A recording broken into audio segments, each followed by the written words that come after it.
Okay.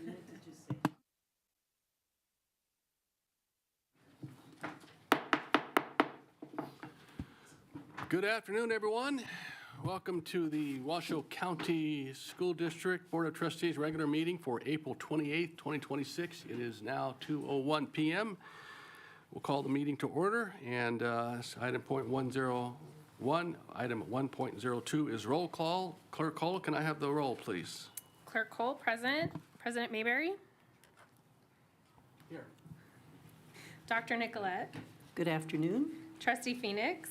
Present. Trustee Smith is absent. Trustee Westlake. Here. Vice President Woodley. Here.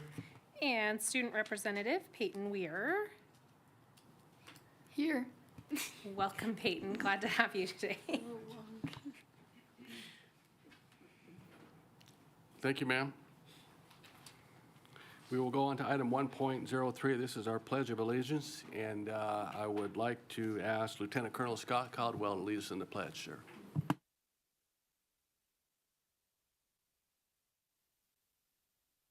Allegiance to the flag of the United States of America and to the republic for which it stands, one nation, under God, indivisible, with liberty and justice for all. Thank you, sir. Item 1.04 is our land acknowledgement that will be read by Trustee Diane Nicolette. Thank you. We acknowledge that Washoe County School District schools and communities are situated on the traditional homelands of the three major tribes of the Great Basin Native American peoples, including the Northern Paiute, Washoe, and Shoshone tribes. We honor their ancestors past and present and recognize these lands as a continued gathering place for communities. We express our respect and gratitude for the opportunity to live, work, and learn here in Nevada. Thank you, Trustee Nicolette. Okay, I am going to take a point of personal privilege from Mr. Mike Kazmierski, who's in the room today. Mr. Kazmierski, I'm sorry, you're right in front of me. Mike is with, as you know, is from Strengthening Our Community, who will present a special recognition to Trustee Westlake for her work surrounding chronic absenteeism. Ooh. Thank you, President Mayberry and trustees. Strengthen Our Community is a nonprofit dedicated to coalitions to improve our community in the long run by taking on really complex and difficult challenges. The board knows better than most how complex and important addressing chronic absenteeism is. We're talking 15,000 kids, 33 school days a year on average. This despite the hard work of the school district, our teachers, principals, and our parents, which is why SOC is adding what we call the third leg of the stool, the community support component, so we can all work together to save thousands of our kids from a life of poverty. That said, sometimes it is the simple things that move the needle on important issues like this. That's why we're presenting one of your fellow trustees, Trustee Westlake, with an SOC coin for her personal engagement in addressing chronic absenteeism. This school year, she established a donut challenge for elementary schools in her district and has personally funded, ordered, picked up, and delivered hundreds of donuts to 9 of the schools, and 39 classrooms have successfully achieved their goal of 90 to 100% attendance, depending on where they are now. And the energy and excitement this created is heartwarming. With the principal's support of the challenge and the use of flyers and announcements, the kids get really excited, and more importantly, peer pressure kicks in. We all know how powerful peer pressure can be. As Trustee Westlake says, like many people, I'm very competitive, and I love challenges. But who doesn't love donuts? She orders the donuts, pays for them personally, hand delivers them to the winning schools on Friday. It is this kind of innovation, all hands on deck approach that we need to improve attendance across this district. and we appreciate one of the trustees setting the standards and an example for the rest of our community. The Strength in Our Community coin, by the way, for those of you who haven't seen it, I'll pass it around. It's a starfish. And for those of you who haven't heard, it's got, some words on the back and a little card here. And the card, we've all heard the starfish story. I'll give you an abbreviated version. Basically, a kid was on the beach throwing starfish in the ocean, and some old son of a gun comes up and says, "You're wasting your time. That's not going to make a difference." And the kid throws another one in and says it makes a difference to that starfish. We've all held that part of the story, but you got to flip it over to read the rest of it. Imagine those starfishes are kids in school or parents who can't find childcare. And instead of one boy, the entire community is on the beach, united in effort to throw all the starfish back into the sea. Together, we can make a real difference in strengthening our community. So, Colleen, thank you for showing us how to work as a community.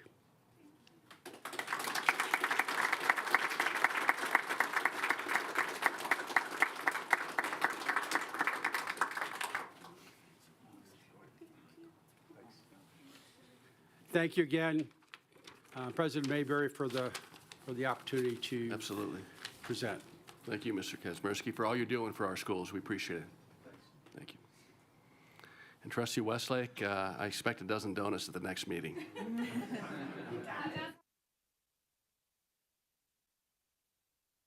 Congratulations. Okay, we'll go on to item 2. It's the consent agenda items.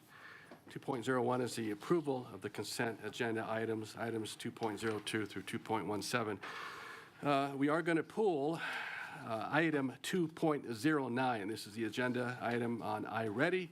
The item will return for a consideration at a future meeting, so we will not be entertaining public comment on item 2.09. That will not be on the agenda. If any other trustees would like to pull any other items out the consent agenda? Okay. I do want to just make a quick comment on item 2.03. This is the item that is approval of the formation of a separate bargaining unit for Junior Reserve Officers Training Corps instructors in recognition of the Washoe Education Association as exclusive bargaining agent for the JROTC Instructor Bargaining Unit pursuant to Nevada Revised Statutes. I just, again, want to thank our team for working with the WEA and our dedicated ROTC professionals, supporting a separate bargaining unit for JROTC instructors is with the WEA's exclusive unit and really ensures that the collective voices are heard and really benefits the collaboration and the work that we're doing for our students. So I just want to acknowledge that and appreciate very much the work that our team has done along with WEA. So thank you. Please express that. We will call for public comment now on the consent items. I have comment. Ken Stenden for consent agenda item 2.03.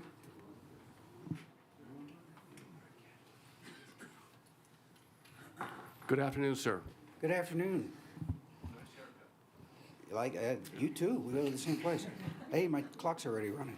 All right, board members, Superintendent Ernst, thank you for taking the time to hear from a few representatives of our junior RTC teachers. My name is Colonel Ken Steinand, and I'm the Senior Army Junior RTC teacher, currently in my 9th year teaching here in Washoe County School District for Earl Wooster High School. Dr. Deed, seems like just a few days ago I saw you. Thanks for coming to awards night.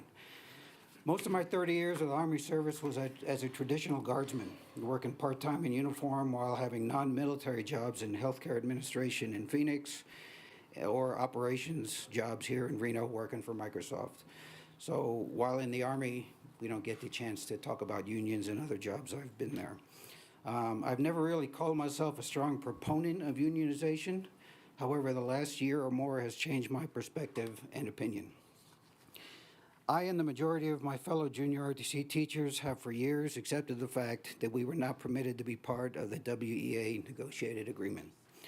Until this school year, we'd been treated as if we were, with most of the benefits and rules of teaching in Washoe County School District applying to us as well as our fellow teachers at every high school in the district. As mentioned before, and I think Scott Caldwell is going to talk about it, we were successful in getting part of the pay raise or pay increases that all other certified teachers received years ago, and we do now have a junior RTC employee handbook. Thank you for these two items, but I feel the time is now to take the next steps. Some time ago, when we were asked to be allowed to be part of the WEA agreement, the response shared with junior RTC teachers was that this could not happen because, and I quote, "Junior RTC staff do not share a common interest with the rest of the certified staff." I recall reading this that day and literally laughing out loud. The only thing we do not share with every other licensed teacher in the district is how our pay is computed. Okay, our service branches dictate that, and they actually reimburse the school for almost half of the salary dollars that we earn. I assume all in the room today can accept that this is in fact unique. I want us to focus on the common interests we do share with every other teacher on our respective campuses. The most obvious commonality is our students. We teach the same students. Every core subject an elective teacher teaches. Every junior RTC teacher has the same level of passion for student success as the other teachers, and as we strive to fulfill our junior RTC mission, which for the Army program is to motivate young people to be better citizens. Other commonalities include we are licensed teachers. We have a license similar to CTE teachers that we get for having experience in an industry. We're coaches. We attend Can I go a little bit longer? You know what, we have Yeah. the short answer is no, but we appreciate you coming. Yeah. We really do. We have a pretty heavy agenda. Yeah, thank you though very much for your comments. I do want to remind everybody that our comments, public comments are limited to 3 minutes. They must pertain to the agenda item. If you don't have comments not on the topic, they can be provided during the general public comment period. I'm sorry, but we have a lengthy agenda, so thank you. Lieutenant Colonel Todd Hudson. Good afternoon, sir. Good afternoon. Members of the board, thank you for your opportunity to speak. My name is Lieutenant Colonel Todd Hudson, Senior Aviation Science Instructor of the Proud Panther Air Wing, North Valleys High School, Air Force JROTC. I am here to respectfully urge your support for including JROTC instructors as members of the Washoe Education Association. This request is rooted not in distinction, but in shared purpose and professional responsibility. First, JROTC instructors work daily for the welfare of school children and the advancement of education. Their classrooms build leadership, citizenship, academic engagement, and personal responsibility, outcomes that directly strengthen instructional opportunities for all students, consistent with the Washoe County School District standards. Second, JROTC instructors uphold the same ethical standards and professional expectations as their fellow educators. Inclusion in WEA strengthens the Washoe County School District by promoting ethical practices, sound personal policies, and professional standards that define teaching as a profession regardless of the program title. Third, unity matters. The WEA recognizes that a strong teaching profession depends on fair salaries, retirement security, professional leave, and working conditions that allow educators to focus on students. Excluding JROTC instructors fragments the profession and weakens collective stability where cohesion is most needed. Additionally, WE members enables JROTC instructors to speak with a common voice on matters affecting teaching and learning. WA Bylaw 2.4 ensures that all educators, traditional and specialized alike, are represented before the board, legal authorities, and the public with clarity and consistency. Finally, inclusion strengthens WA itself, aligning with WA Bylaw 2.5 by ensuring its resources, advocacy, and staff truly serve the full scope of Washoe County educators. JROTC instructors are educators. They teach, mentor, assess, and support students every day. Including them in the Washoe Educators Association is not an exception. It is an affirmation of shared values, shared standards, and a shared commitment to students. Thank you for your consideration. Thank you, sir, very much. We appreciate all you do for us. Thank you. Jerome Guerrero for consent agenda item 2.03.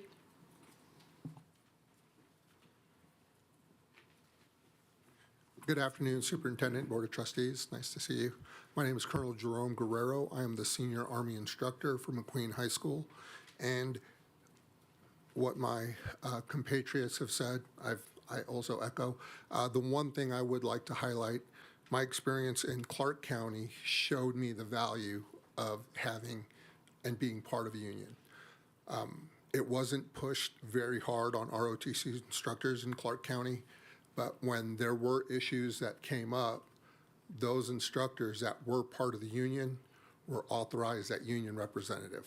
And having that representative there to cover administrative matters just ensured equitability and ensured rules were followed forthright for each individual, regardless of the situation. And so I humbly request that you support this measure just to ensure that ROTC instructors have that equal level of protection that other teachers also enjoy. Thank you. Thank you, sir. Lieutenant Colonel Scott Caldwell for consent agenda item 2.03. Good afternoon. Good afternoon. Thank you. For the record, my name is Lieutenant Colonel Scott Caldwell, Director of JROTC for Washoe County School District. I'm here today to express my appreciation and gratitude to Superintendent Ernst and the district negotiating team for agreeing to move forward in establishing a negotiated agreement for JROTC, to Kalen Evans and his team for their tireless commitment to see this through for our 33 dedicated JROTC instructors. I would also like to personally thank and recognize our Chief of Human Resources, Mr. Doug Owen, who has willingly rolled up his sleeves and worked with me over the last 2 years to get our instructors some of the benefits they've been missing and to help create an interim employment book to at least codify some of the things that our instructors were already receiving. I appreciate his willingness to listen and problem solve on behalf of our hardworking instructors. Getting a negotiated agreement in place for my instructors has been one of my priorities since my arrival in 2018. When I learned that our instructors were living in a gray zone, not being part of any negotiated agreement, and none of the few benefits they received were codified. During my 15-plus years working in U.S. Army Cadet Command at the university and school district level, in every district, the instructors either had their own negotiated agreement or incorporated into the teacher's agreement. Polling my 63 Director of Army Instruction peers across the nation, the vast majority of instructors in districts are part of a negotiated agreement, including our fellow instructors in Clark County. This is an extremely important agreement for instructors and well-deserved. There are many misconceptions about how instructors fit in as teachers, what is permitted for them in terms of compensation, legal support, many other benefits and considerations their peer teachers receive. Although instructors must maintain a certification for their military service to be hired as instructors, and their minimum salaries are determined by their military service, with half of that sent to the district, they are first and foremost Washoe County School District 100% classroom time teachers. They are Washoe County School District employees, not federal employees, and they are licensed by the Nevada Department of Education and entitled to such benefits as being placed on an equitable teacher salary scale, be considered for step increases for exemplary performance, paid prep period coverage, to be compensated for their advanced educational degrees and thereby encouraged to seek further education and become more skilled teachers, be compensated for the 800-some hours they work annually in providing some of the integrated curricular programs for our cadets, after school weekends, and traveling around the country for regional and national championships. I'm going to skip forward here quickly. During my tenure here, not one instructor has complained about providing new programs that are required by JRTC. To do this, we need to have compensation and benefits in place to attract the most highly qualified JRTC instructors to the Washoe County School District. I firmly believe that a comprehensive and detailed negotiated agreement for JRTC instructors will ensure that only the best instructors are teaching, coaching, and mentoring our students. Thank you. Thank you, Lieutenant Colonel. Appreciate it. Patrick Prell for consent agenda item 2.03. Good afternoon, sir.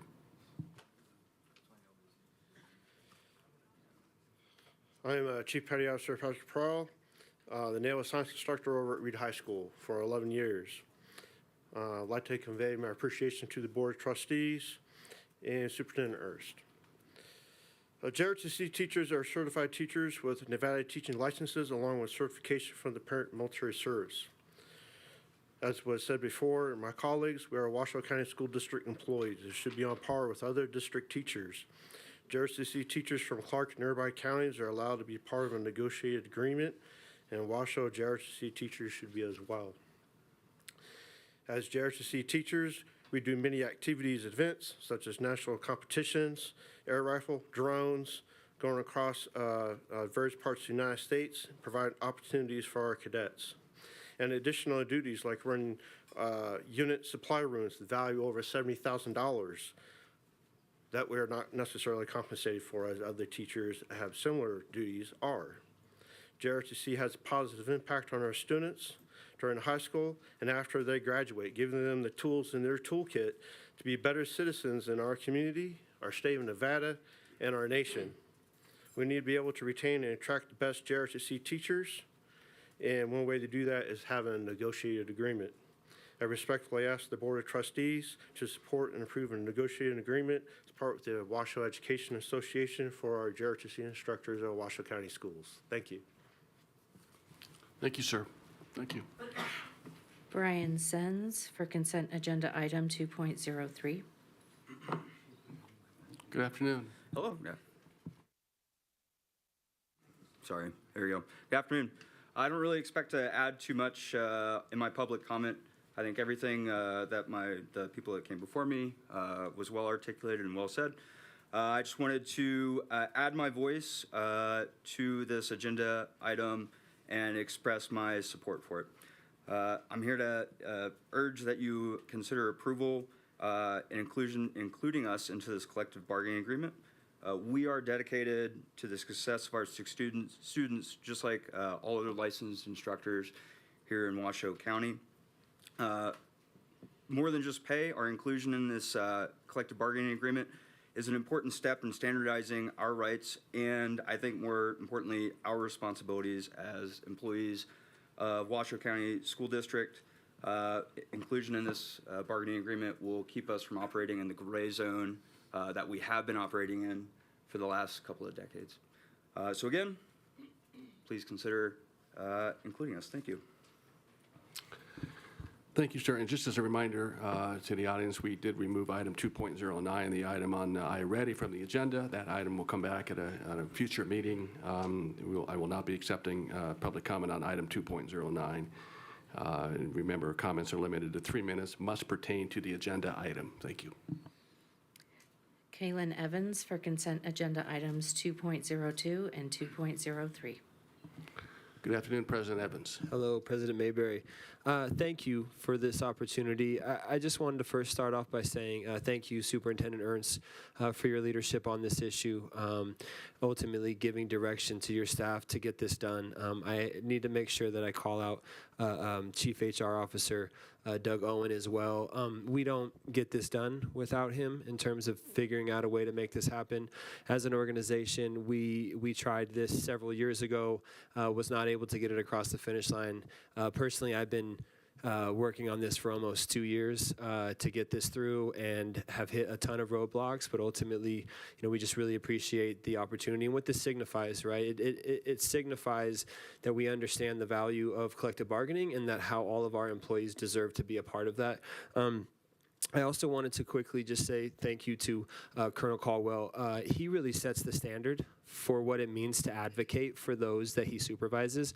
I have, worked with a lot of supervisors, and to see how passionate he is about the men and women that serve in these programs and his advocacy for them is something that we should all really want to model. And then ultimately, we see this just not only as an opportunity to have these men and women better represented and served in our school district, but how we can use our platform to highlight these programs specifically within this district. The JROTC programs are a very viable and great way for many of our students to find and become college and career ready. And as a school district, we're always looking at what do we offer as a district, right? We want to be the premier option for families, and JROTC is one of those things that only the Washoe County School District offers, and we should should really be working at how we highlight and expand these programs, getting more families and students involved. And we as an organization want to do our part in helping do that. So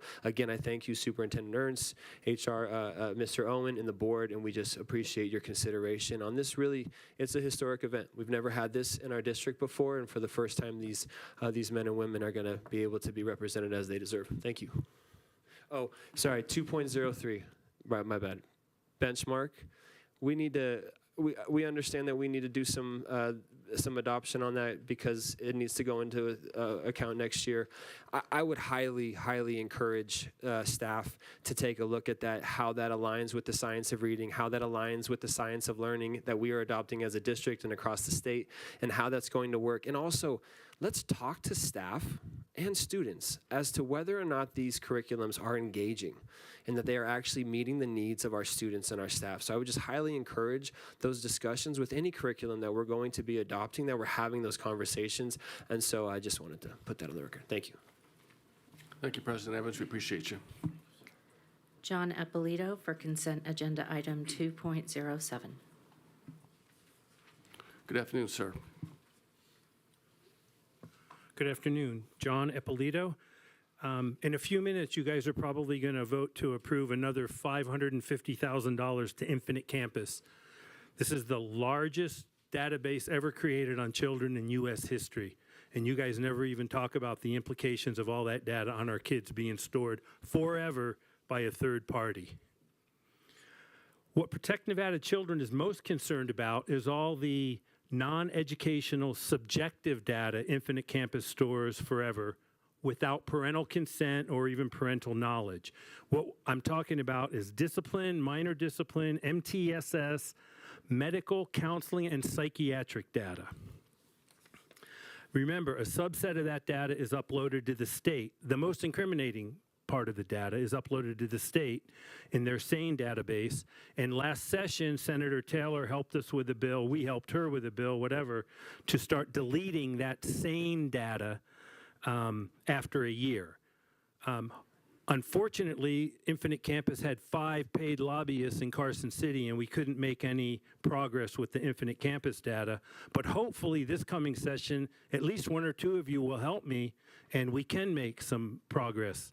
That data should not be stored forever, and it definitely shouldn't be stored by Infinite Campus forever. So far, we know Infinite Campus has been involved in 5 data breaches.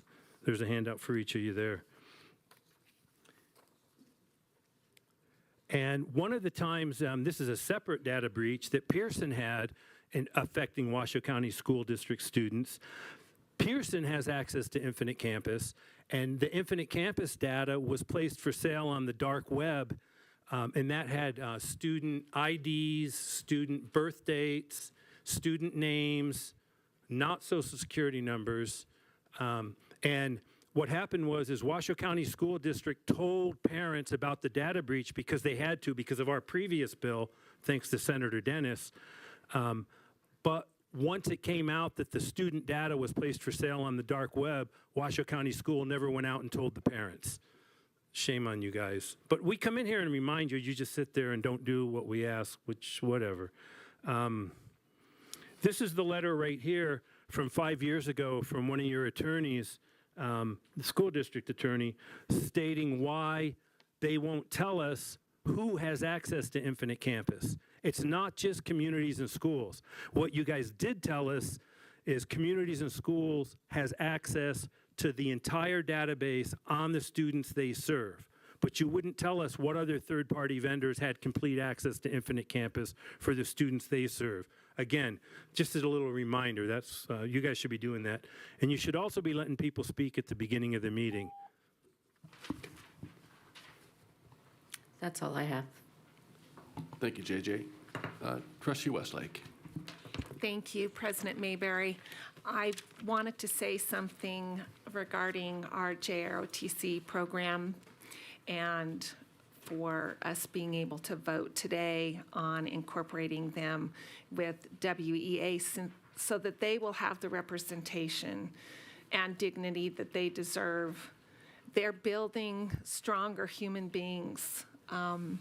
And it's important for anyone in our district to feel like they are part of our family, that they're cared for, that they're appreciated in what they're bringing to the table.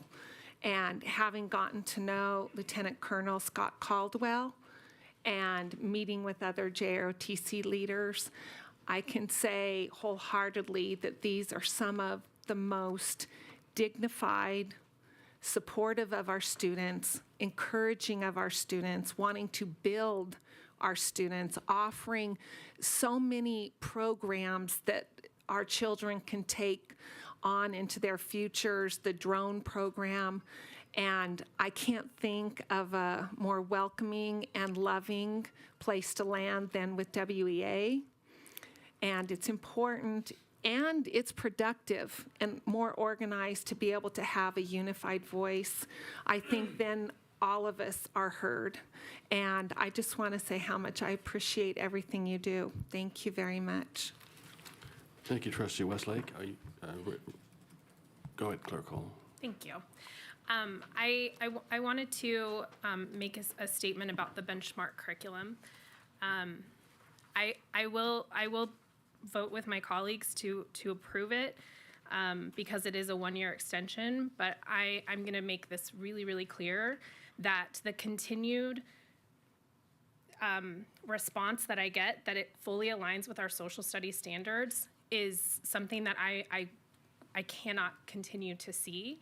And I really, really hope that we will work through this next year to actually have real meaningful social studies in our K-5 classrooms. I appreciate that there are lessons in benchmark that align with some standards, but it does not align fully with our social studies standards. And after this, I really, really hope that this next year we will take the time to look for the right curriculum for not only our ELA, but have an actual social studies curriculum adopted for our K-5. Our kids deserve to be learning those standards starting in kindergarten. They're incredibly important to learn about the community around you, to learn about how to work with each other, to have civil discourse. And that can't be accomplished by having random lessons here and there. So I'm okay with the extension for this year, but I really, really want us to do better for our students, because that's where it starts, is in kindergarten. And I see it all the time, and it's a problem across this country, but we can do better in this district. So that's all I wanted to say. Thank you. Duly noted. Thank you, Clerk Hall.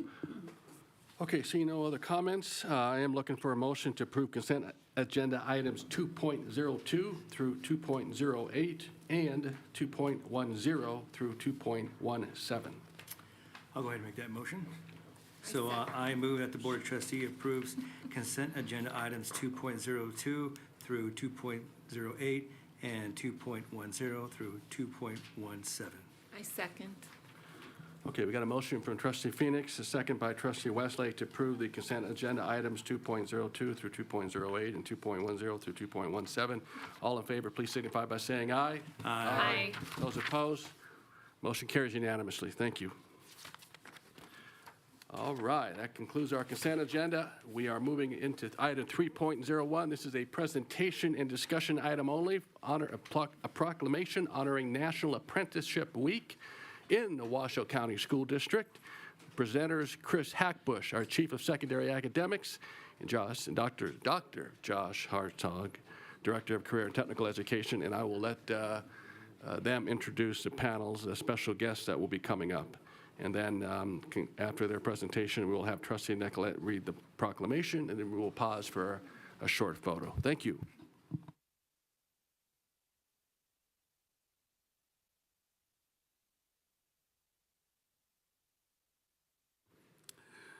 Hello, everyone. Good afternoon. Josh Hartzog here for the record. Thank you all for your time today.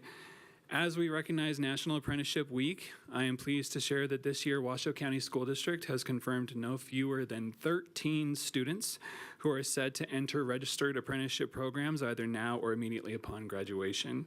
For our district, this is a historic milestone and represents the culmination of years of intentional work to build strong, clear bridges between our career and technical education programs and the skilled trades workforce of Northern Nevada.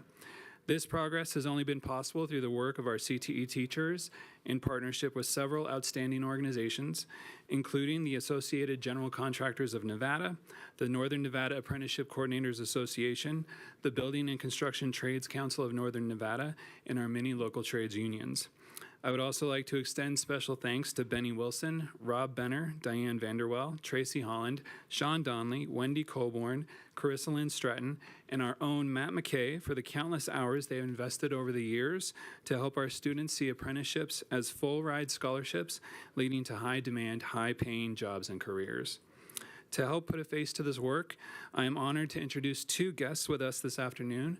The first is Christian Goodell, who is a senior in Debbie Smith's welding technology and their engineering programs, who has secured placement in an apprenticeship focused on electrical and fire detection systems. And then joining him is Mr. Benny Wilson, coordinator of the Northern Nevada Sheet Metal and HVAC Apprenticeship Program, our on-the-ground industry professional working closely with our CTE programs.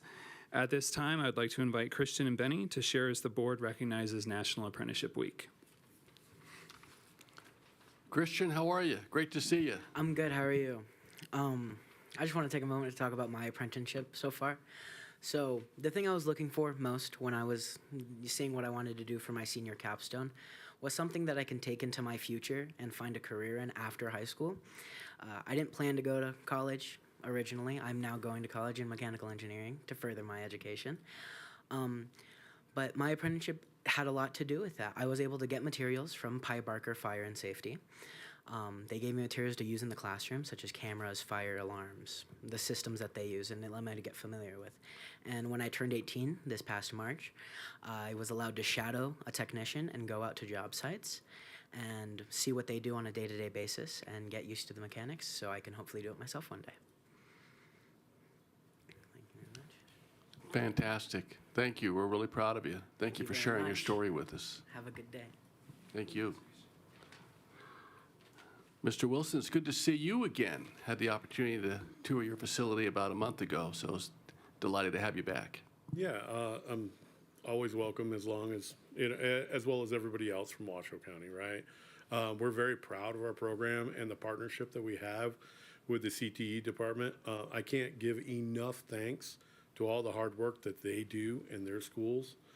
We just get to showcase our facility once in a while and have these students come in and tour our facility. We actually just had a tour today from Ace High School. So they brought in their CTE students, right? We're not specific on any discipline, but anybody that's looking for an alternative to that traditional college path, right? So let's be honest, it's not for everybody. This is a real option to give students a path to earn while they learn, have paid benefits, high-paying jobs, and a career path that can be forever. In addition to this, we offer all of our college credits, partnered with TMCC, like a lot of the dual enrollment programs are here. Just like Christian said, he wants to go on and further his career and take some of these college classes. We want that as well, and we'll help you pay for this. So at the end of this 4-year apprenticeship, you have a trade that somebody can never take away from you. You have that education, and you also have all those credits that you earned at TMCC along with us. But I personally wanted to thank Josh Herzog and Matt McKay for all the hard work that they did to actually get this done. So round of applause for those guys. And I'll keep it brief. Thank you. Thank you, Mr. Wilson. We good? I think we're going to read the proclamation now if there's no other presenters on this item. Okay. And we'll give Trustee Nicolette the honor. And it is an honor. I've been involved with career and tech ed for, well, I don't want to say, you might be able to guess my age. I first want to give a nod to history. I believe history is extremely important, so I'm going to read this so I'm correct. The National Apprenticeship Act of 1937, also known as the Fitzgerald Act, is federal law authorizing the U.S. Department of Labor to regulate and promote registered apprenticeship programs and to set labor standards that safeguard apprentices and promote high-quality on-the-job training. The National Apprenticeship Act of 2023 quickly moved forward, although the core of the 1937 Act remained in place. Systems were updated and modernized, such as an investment of $3.85 billion over 5 years for expansion. It also created 1 million new apprenticeship opportunities. There's 3 hallmarks, as really mentioned, I will sum it up, that outline the registered apprenticeship programs. Number 1, earn while you learn. Number 2, industry recognition. Number 3, structured on-the-job training. Finally, as of 2026, expansion and increased funding remain in the forefront. I think that's really good news. We're headed in a really strong direction for our students and our future. Proclamation. Whereas National Apprenticeship Week annually raises awareness of the vital role registered apprenticeships provide in meeting critical industry workforce demands, developing the highly skilled workers employers need, and creating pathways for Americans to enter in-demand, high-paying careers.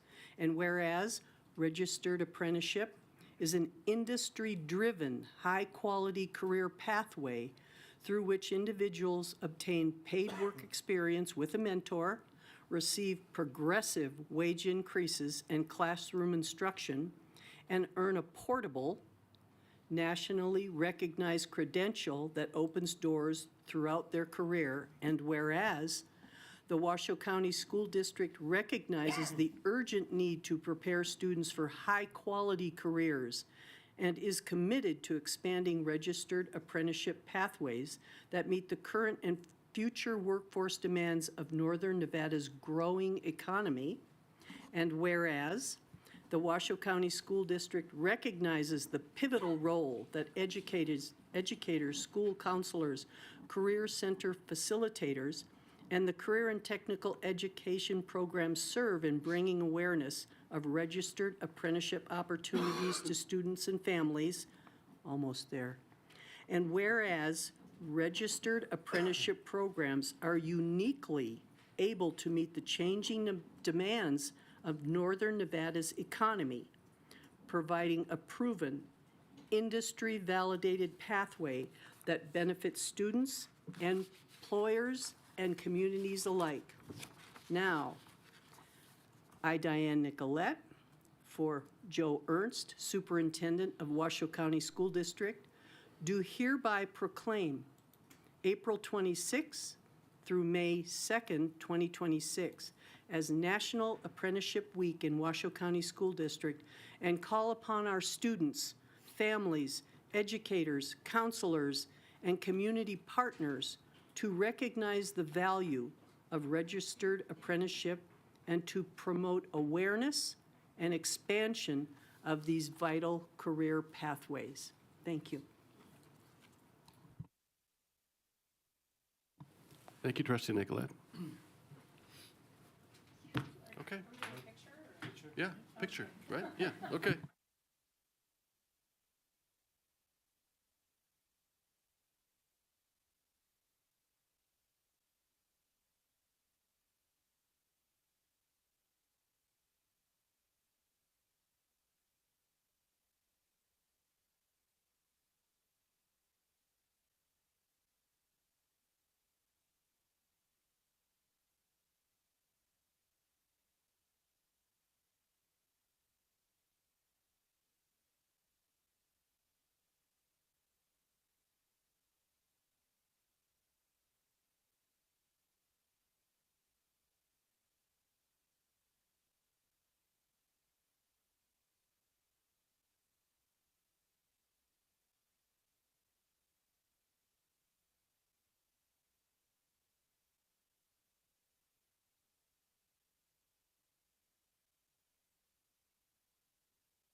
Okay, thank you for that.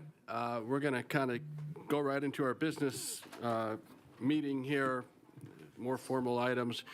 As always, just before we begin the presentations, trustees, you can see we have a lot of heavy items on the agenda. I'll have to leave by 4:30. Trustee Nicholas leaving about 5:30, so please just keep your questions real succinct and hold off on your questions until we have staff fully complete the information that ensures our community members are watching can hear the full context and respect the time and the preparation of our presenters. In many cases, you'll find most of your questions will be answered. So let's go on to item 3.02. This is the disposition of protest by Continental Flooring Company to the recommendation of award for a bid of flooring at George L. Dilworth Middle School. This is an item for possible action. With us, presenting this item, Andrea Sullivan, our Senior Director of Supply Chain Management, and Kevin Pick, our Deputy Chief General Counsel. Good afternoon, both of you. Good afternoon. For the record, I'm Andrea Sullivan, Senior Director of Supply Chain Management for the district. We're here today to discuss an appeal that we received from Continental Flooring to bid number 2665 B01BC, which was the replacement of asbestos flooring at Dilworth Middle School. Chris Coleman, who is the president of Continental Flooring and the appellant, is joining us via Teams, and you'll hear from him a little bit later. For today, I'm going to give you a little background on NRS 338, the law that governs construction bidding and contracting. We're going to give you staff's perspective of the appeal issue, a synopsis of the bid appeal thus far, and then after I've given you that information, we're going to allow Mr. Coleman to speak and give his perspective so that you can hear both sides before we'll then ask you to make a determination once you've heard from staff and the appellant. So NRS 338142 allows a bidder to appeal within 5 business days of the purchasing department posting publicly the recommendation of award. They do have to point out with specificity the portion of the law they believe we violated. And a receipt of an appeal letter and this corresponding bond acts as a stay of award. So you cannot award this contract until there's a final determination or a resolution to this appeal. So we will hold off on awarding this contract until final determination is made. The purchasing department opened bids for this on March 2nd. Continental Flooring was the apparent low bidder at the time of bid opening. After the opening, as we always do, staff evaluated the bids and determined that Continental Flooring had provided 2 incorrect contractors' license numbers for one of their listed first-tier subcontractors. So for one first-tier subcontractor, they listed 2 license numbers, both of which did not go with the subcontractor they listed. So they listed a subcontractor, they listed 2 contractors' license, neither of them are assigned to that subcontractor. Upon noticing this, staff researched NRS 338. Of note, it says that the 5% subcontractors list is required to be provided with the bid. And it says the bid must, and I would emphasize must, contain the following 3 items: the name of each first-tier subcontractor, the number of the license issued to the first-tier subcontractor, and a description of the labor or portion of the work that first-tier subcontractor will perform. In this case, the contractor's license numbers for one of their first-tier subcontractors were both incorrect. So we didn't fulfill the requirement of having the number of the license issued to that subcontractor. NRS 338 goes on to say that if a contractor fails to submit the 5% list within the required time, the contractor's bid shall be deemed non-responsive. And so based on the language of must and shall, we determined, or the purchasing department determined, that this bidder was non-responsive, and we recommended award to the next low bidder on March 9th. The purchasing department received Continental's letter of appeal and appeal bond within the required 5-day appeal window. And the crux of their issue is that they in fact did submit a 5% list on time with their bid. Of note, they don't say in the letter, they don't point out with specificity the portion of law we violated, or they believe we violated. But they do believe that the entry of the incorrect license numbers it was a result of a clerical transcription error, and therefore should be waived as a minor informality, and so they should be allowed to correct it. Nothing in NRS 338 allows for waivers of minor informalities for items required by law. And I will tell you, it has been a very consistent practice of the purchasing department over the many, many years I've been here, that we don't waive as informalities those things required by law. So for example, a bidder also has to submit their certificate of eligibility to receive preference in bidding. I might know a company has one because I've seen them submitted on other bids, but if they don't submit it with this particular bid, then I can't consider it, right? And so, you know, I will say sometimes it's a little more challenging to bid on public works projects than it is to bid on a private project. But, you know, I'm here as a compliance person to make sure that we treat all contractors fairly and consistently. And so one thing we do pride ourselves on, because we know if we go talk to the OGC, the first thing they're going to ask us is, well, what has been your past practice when something like this has happened? So we really do make sure that we don't waive as informalities those things required by law. So that's sort of the crux of the issue. It's not a super complicated issue. It's a fairly narrow issue. I will tell you that we have, you know, had a lot of communication and process that's been going on from the time the appeal letter was received until today. We did, after receiving that appeal letter, what happens is I have construction staff. They are the ones that researched and made the recommendation to deem them non-responsive. I then, after receiving the appeal letter, I look into the whole process. I look into every part of that bid to make sure it was done right and that I think the law was applied fairly and correctly. I looked at their 5% list. I looked at their issues they raised in their appeal letter. And after doing that, on March 26th, I issued a letter denying their appeal, largely based on the language that says must and shall. And I would say that, you know, in the contracting world, must and shall are used very purposefully, as is may or should. When we use may or should, we want there to be a little bit more flexibility. When we use shall and must, it does not leave for a lot of it's not permissive language, and it doesn't allow for a lot of flexibility. After receiving my denial letter, the appellant elected on March 24th to pursue his appeal further with the Washoe County School District Appeals Committee. So there's an appeals committee of people above me that can take a fresh look that's kind of outside of the purchasing department. And they take a look at it, and they look at all the same things that I looked at, plus they also look at my letter denying the appeal originally. And on April 7th, they issued a letter, again, denying the appeal, largely because NRS 338 says must and shall with respect to these lists. So that brings us, on April 13th, then after that happened, Continental Flooring alerted the purchasing department that they wished to pursue this further and bring it to the Board of Trustees. And this is where the final determination will be made on this. So we're asking that you make a final decision as to whether to deny or grant this appeal. But before we do that, I'm going to turn it over to Chris Coleman, the president of Continental Flooring. He's going to say a few words.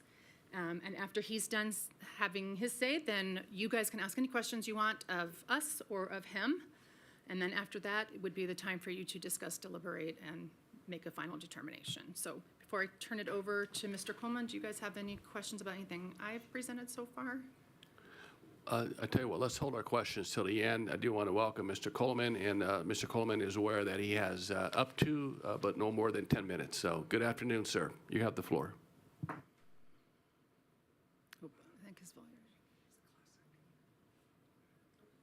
Not undefeated in this, so I guess we have some chance here. And I appreciate you allowing me to do this via Zoom. I just had my mother go in for an emergency surgery on Friday, so we've been dealing with that, and it was a little difficult to make the trip right now. I also appreciate the appeal process that the district has. I've been doing government contracting for over 45 years. We are very versed in it. We understand it extremely well. And I think you guys have an excellent process, and I commend you on it. What I would like to say about this, the must and shall, we understand those terms extremely well. We don't file the protests lightly. We understand the world we operate in. We understand the technical nature of government bidding. And my interpretation here, I believe that the district has looked at the form over substance. And what I'm talking about there is 338 and the purpose of the statute there, which is a subcontractor list that must be provided in the state of Nevada, which its purpose is to prevent bid shopping, so that prime contractors that win these jobs can't later go out and shop the bids. They have listed their subcontractors, they have identified their subcontractors, and they have told the district, they have told these agencies, this is who we're going to use, and it prevents them from bid shopping after the fact. That is the purpose of it. That is what the legislature put it into place for. That's what it is in existence for. The 338 says that you must submit this form. We did, okay? And that to me is the crux of the argument. We did submit the form. What we did do is had a typographical error on the contractor's license number for our subcontractor. How we did that, beyond me. That was not a good thing, but we did. We wrote down the subcontractor's license number wrong to show you how apparent it was who we intended to use. There was no confusion on the part of the district because they're the ones that told us, hey, these are the guys you wrote down and here's their correct license number, not the one you wrote down. So it was very clear to the district who our subcontractors were. There was no lack of identification.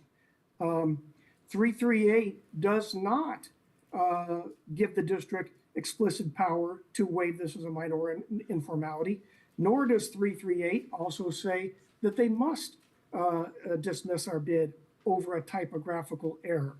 The district is relying on language in 338 that basically is saying the form must be submitted and cannot be changed, because the whole point of listing your subcontractors is you can't later go and change them, right? Continental is not asking to change those subcontractors. We simply made a typographical error. And that's the crux of the argument. Again, I feel like the district is looking at form over substance. There is a substantial difference in bids here, $68,000. I know you guys deal with a lot of money, but at the end of the day, your district has dealt with budget shortfalls and issues just like most of the districts have. Money is very, very important. It is taxpayer money. $68,000 is no small amount percentage-wise on this bid. $68,000, pays a teacher's salary for a year. It's a big amount of money. And to me, this is a minor informality. I've been doing this a very long time. The district has the power in 338 to waive this. The board has the power to grant us the award on this. It does not compromise the integrity of the bidding system. It does not affect our competitors. It did not give us an unfair advantage. And so therefore we are asking the board to look at this from a practical standpoint and to grant the award to us as the low responsive bidder. Thank you. Okay, thank you, Mr. Coleman. I appreciate that. Any questions from the board? Yes, Trustee Nicolette. Oh, yes, thank you. Thank you, Mr. Coleman. I appreciate that information. Andrea, Mr. Coleman used the statement must be submitted and cannot be changed. So the incorrect information cannot be changed? NRS 338 does not allow, doesn't have any language allowing them to amend and resubmit their 5% list. It is due at the time of bid and must contain those three things. So we would not allow someone to amend their 5% list once they've turned in their bid and the bid due date and time has passed. So technically, we, the school district, do not have the power to waive this mistake. That is how I see it, yes. Okay, thank you. Trustee Westlake, please. Thanks, President Mayberry. I want to make sure I say this right. So, yes, Senior Director Sullivan. Can you read the part where it says must and shall? And I've asked a lot of questions about this, but what I'm looking at is where it's inserted. Is it just inserted must and shall submit a 5% list, but then does it repeat must and shall include this? I mean, because he must and shall submitted a 5% list, does it go on to say it must and shall have these three things? I'm sorry, I know you read it, but I just want to hear it again, please. I can answer that. Hi, Chief General Counsel Kevin Pick for the record. Actually, it says both. It starts off NRS 338141, subsection 1, says that each bid must include a list containing three things. And then the three things are spelled out in both subsection 1 and subsection 2. Director Sullivan was absolutely right. And it needs the name of each first-year subcontractor. You need the number of the license issued to each first-year subcontractor, and you need a description of the labor or portion of the work to be done. And so they're all in there under the must component. They must be in there to be considered a sufficient list, a complete list for the subs. And so the must applies to all of them.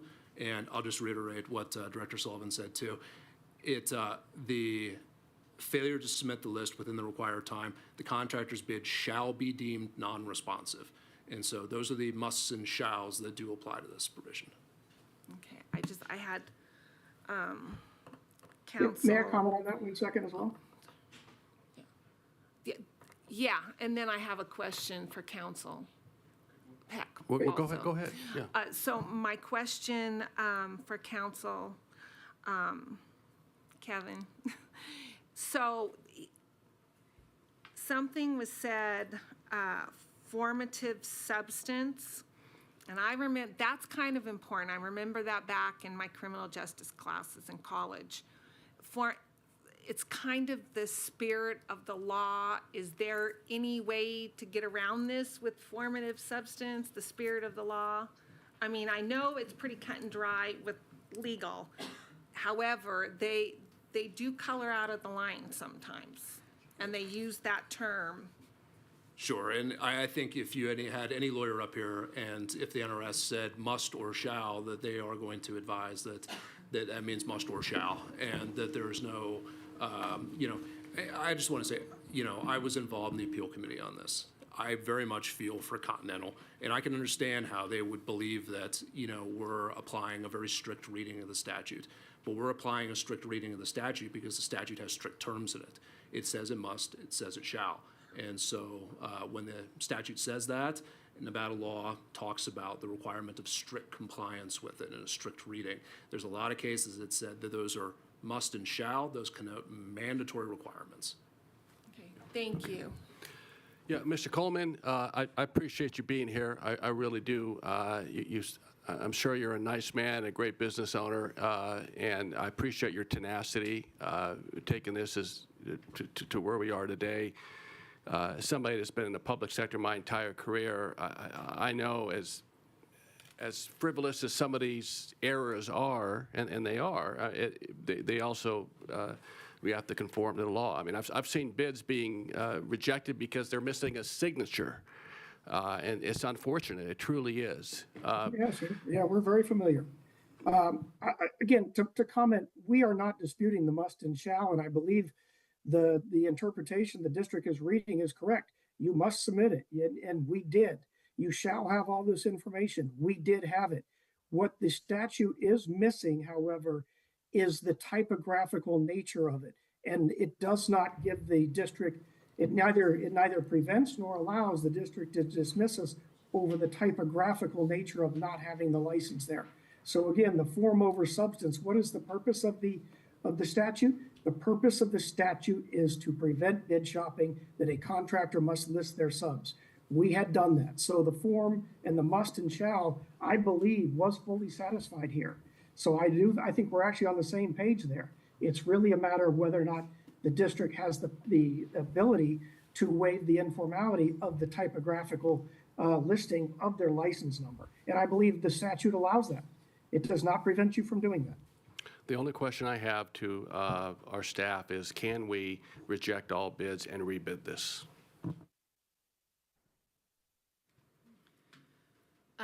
We do have the authority to reject all bids and rebid this. I would say a couple of things to that. One,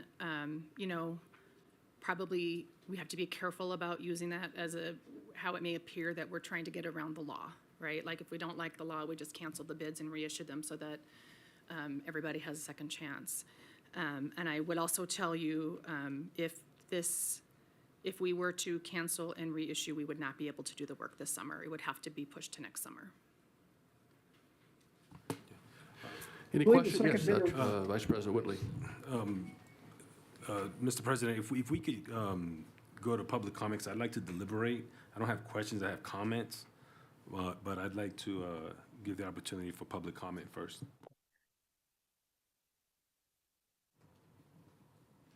Okay, do we have any public comment on this item? I have no comments on this item. Okay, thank you.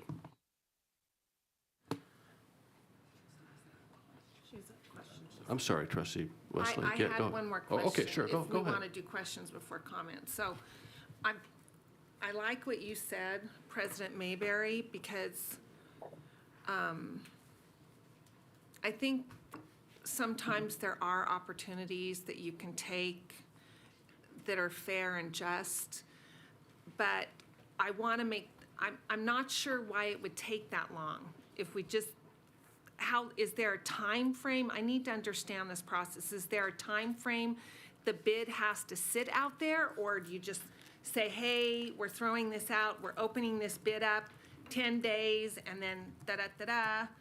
I'm not understanding this lengthy thing, so I'm just misinformed. I would like to know. Thank you. Sure. I'll give you what I know. Tammy Zimmerman's here to talk more about it, and she and I have spoken about it.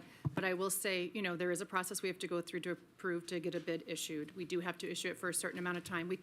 We normally have it out on the street for 4 weeks because we want to give every potential bidder the opportunity to look at this bid, review it. It takes a long time to kind of look at everything and price it out. I could shorten that since it's already been out, but, you know, in fairness to all other potential bidders, it's a new bid out on the street. Some other bidder who couldn't do it then might be able to do it now, and they would need the time to really go through it and have their estimator go through it and provide a solid bid. And then we have to review the bids when they come in. We have to recommend award. We have to open the appeal window, and then let that appeal window expire before we can come to the board.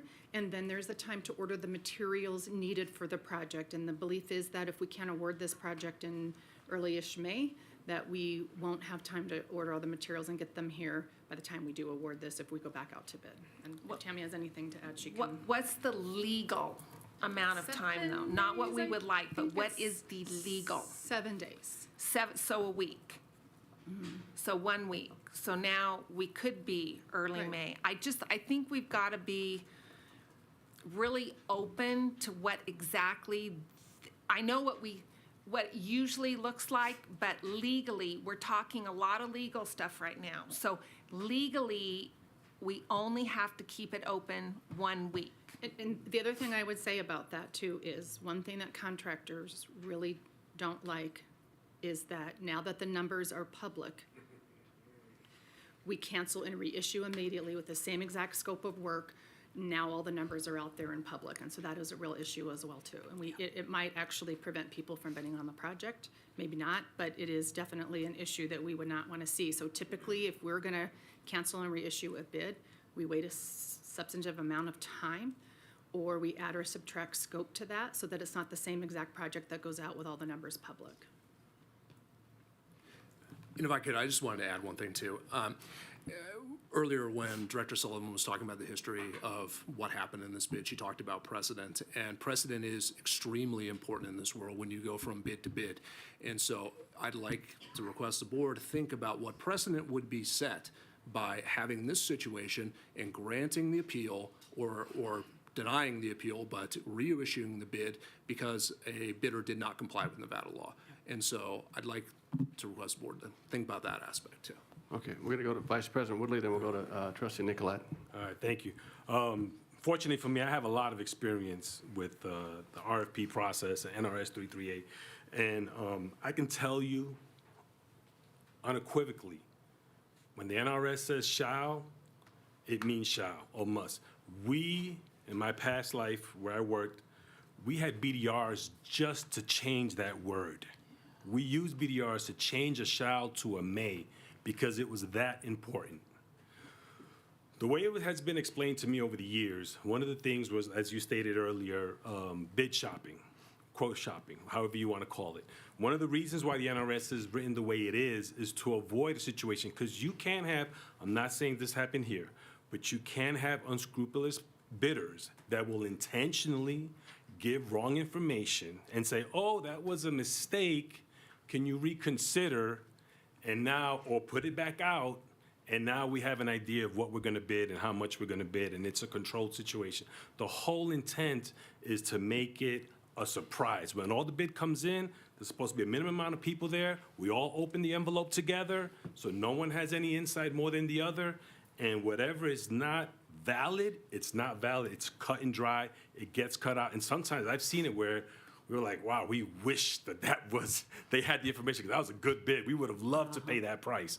But there's a reason why the NRS is written the way it is, to maintain that integrity, to make sure that it's a blind process when it comes in. Now, precedence is a huge thing, because I'm telling you right now, if we do this and we try to go back, rest assured every bid is going to have this situation, or at least a significant increase of appeals are going to occur. We can't afford to be doing this back and forth, back and forth. So I'm a firm believer in must, shall, may, should. I've lived that for many years, and I think we need to stick to the precedents that we've set and that we've exercised forever. Thank you. I've had full trust and faith in this process for 7+ years, and I want to thank you for, it's the little details sometimes that can get us in trouble, very simply. And I so appreciate that you are so thorough, adhere to the law, adhere to your professional integrity, and you find these little mistakes. Yes, they're little mistakes, and yet I appreciate that precedence wins out here, because for, again, 7.5 years, this department, bid and procurement, have proven to me that you do your work, and I trust in you. Thank you. Clerk Hall, and then Trustee Phoenix. Go ahead. I think Dr. Nicolette just kind of took the words out of my mouth, but that was exactly what I was going to say. Is I think that when NRS is very clear in the way that it is, we could potentially be opening up a huge can of worms with the amount of construction projects we're about to have. But beyond that, we enter into so many contracts in this district, and I think that the potential that we could be really opening ourselves up to, as Vice President Woodley said, multiple appeals, and have the risk of not following NRS and opening ourselves up to a huge liability for not following it is just not something that I feel comfortable with, and I'm happy to make a motion if we're ready for that. Okay, I'll accept the motion, please. Okay.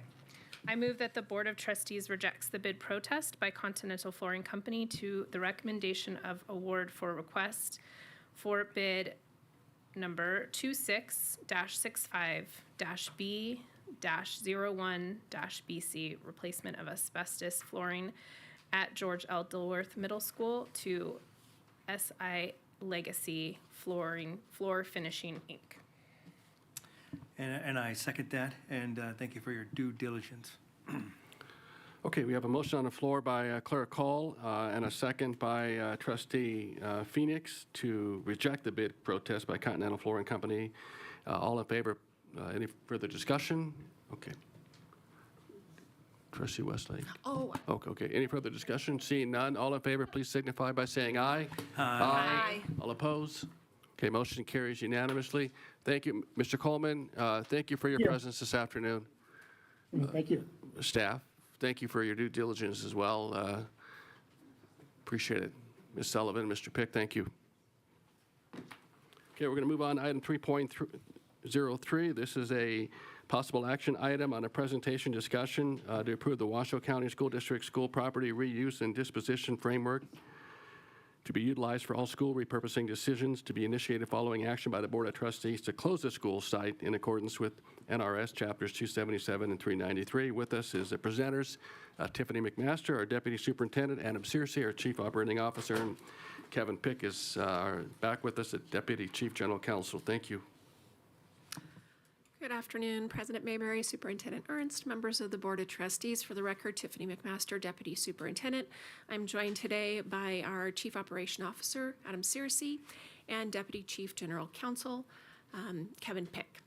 We are bringing forward to you today the Washoe County School District Disposition and Reuse Framework for your consideration.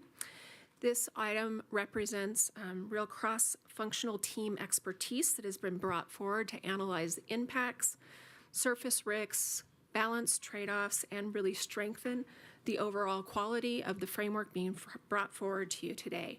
I do want to just take a moment to thank the real collaborative effort that was contributed to this item here today. We had representation from operations, legal, communications, academic, and finance that helped build this framework. And it's just a true testament to the power of collaboration when everyone's heads come together. So thank you to them for that. To provide you context before we dive in, this framework really began back in December of 2023 when this board approved the facility modernization plan. That approval really outlined and gave a roadmap for all rebuilding, modernizing, consolidating, and repurposing moving forward. Now, repurposing has occurred since that approval of the FMP, and we are seeing that take place with Pine Middle School being closed this year and being reopened in the near future as an elementary school. That's an example of internal reuse. However, we really haven't considered other internal reuses or external uses for closed properties, and that's really kind of what sets the stage for what you're going to have in front of you today. Another just reminder, in 2025, this board took action to close several schools. In fact, it was 6 elementary schools, to include the Oldstead Elementary School, Kate Smith, Veterans, Corbett, Dodson, and Smithridge. This team has taken a lot of time to research across the nation some of the other school districts that have gone through this process so that we could learn from their experiences.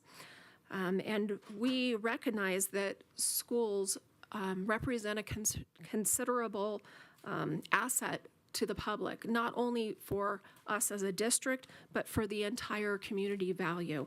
So it's really important to us to be really thoughtful in this process and come forward with something that shows that we've done our due diligence and we are showing our stewardship moving forward.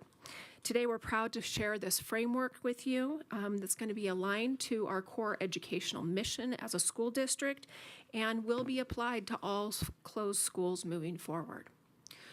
To ground us in the purpose of this repurposing framework, it is to provide a transparent and repeatable process that can be used to guide all Washoe County School District repurposing decisions moving forward. This framework is grounded in compliance with NRS as well as board policy. We recognize that because these are public assets, that community engagement is an essential factor, and we believe this framework fosters that community input. The decisions that will be made moving forward will support student success, will always be informed by data, will have support long-term planning, grounded in safety and feasibility, and always support effective resource use. This framework will outline the structured decision-making process that will guide staff in our recommendations that we will bring forward to this board, as well as help guide the board in your considerations moving forward. Board Policy 7086 really serves as the kickstart for the development of this framework. This board policy outlines 5 specific categories for reuse of schools. 2 of them are internal for either academic or non-academic purposes, and 3 of those considerations are external, where government entities or nonprofit organizations serving youth or adults are a consideration, or just outright sale or lease on the open market are considerations as well. It's important that board policy outlines and has guided this framework in acknowledging some expectations around the decision-making process, in that it needed to be transparent, it needed to be data-driven, we needed to engage with our community before we make any final decisions, that our decisions need to be focused on student outcomes, fiscal responsibility, legal requirements, as well as the needs of each individual neighborhood. This framework will outline clear staff responsibilities, clear touch points with the Board of Trustees, and emphasize that all final decisions will be made by the Board of Trustees. With that, I'm going to pass things off to our Chief Operation Officer, Adam Searcy. Thank you. Good afternoon, everyone. For the record, Adam Searcy, Chief Operating Officer. A lot of what is expressed on this slide in particular has been reiterated. It is grounded in Board Policy 7086. But I think, to sum it up in a sense, I want to zoom back or rewind to the fact that closing a school, making the decision to close a school as this board has, is an incredibly complex and emotional decision that we have and may continue to have to make. In mirroring that, the process to repurpose that property deserves the same level of care, transparency, and complexity that the decision to begin the process means.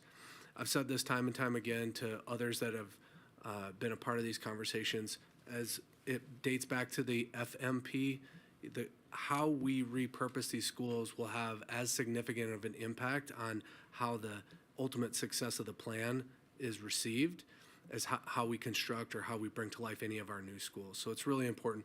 All of the same points of emphasis are mirrored on this slide as are a part of the board policy, as are embedded in the framework. These are significant community assets that have served our community for generations. They hold tremendous value both to our taxpayers and to the district in terms of financial potential, but also community value. And in order to execute this repurposing framework successfully, we need to ensure both community engagement and qualitative input, as well as data-driven quantitative input, site analysis, that will ultimately come together in the form of an evaluation and a recommendation from the staff through the superintendent to the board on multiple occasions. That's really kind of the overview on this slide. The next slide talks about this process in the sense of phases. I think that's helpful just to kind of orient ourselves to where we are at in the process. Starting on the left, phase one really begins with the decision to close a school. That's really governed by, the administrative regulation stemming from Board Policy 7086. It's Admin Reg 7087. As described, we've navigated that process and made that decision. The board has on a number of occasions, and that brings us now to phase two. And this framework is intended to guide us through the entirety of phase two. And then as we conclude this afternoon, we'll talk about where that will lead us in terms of phase three.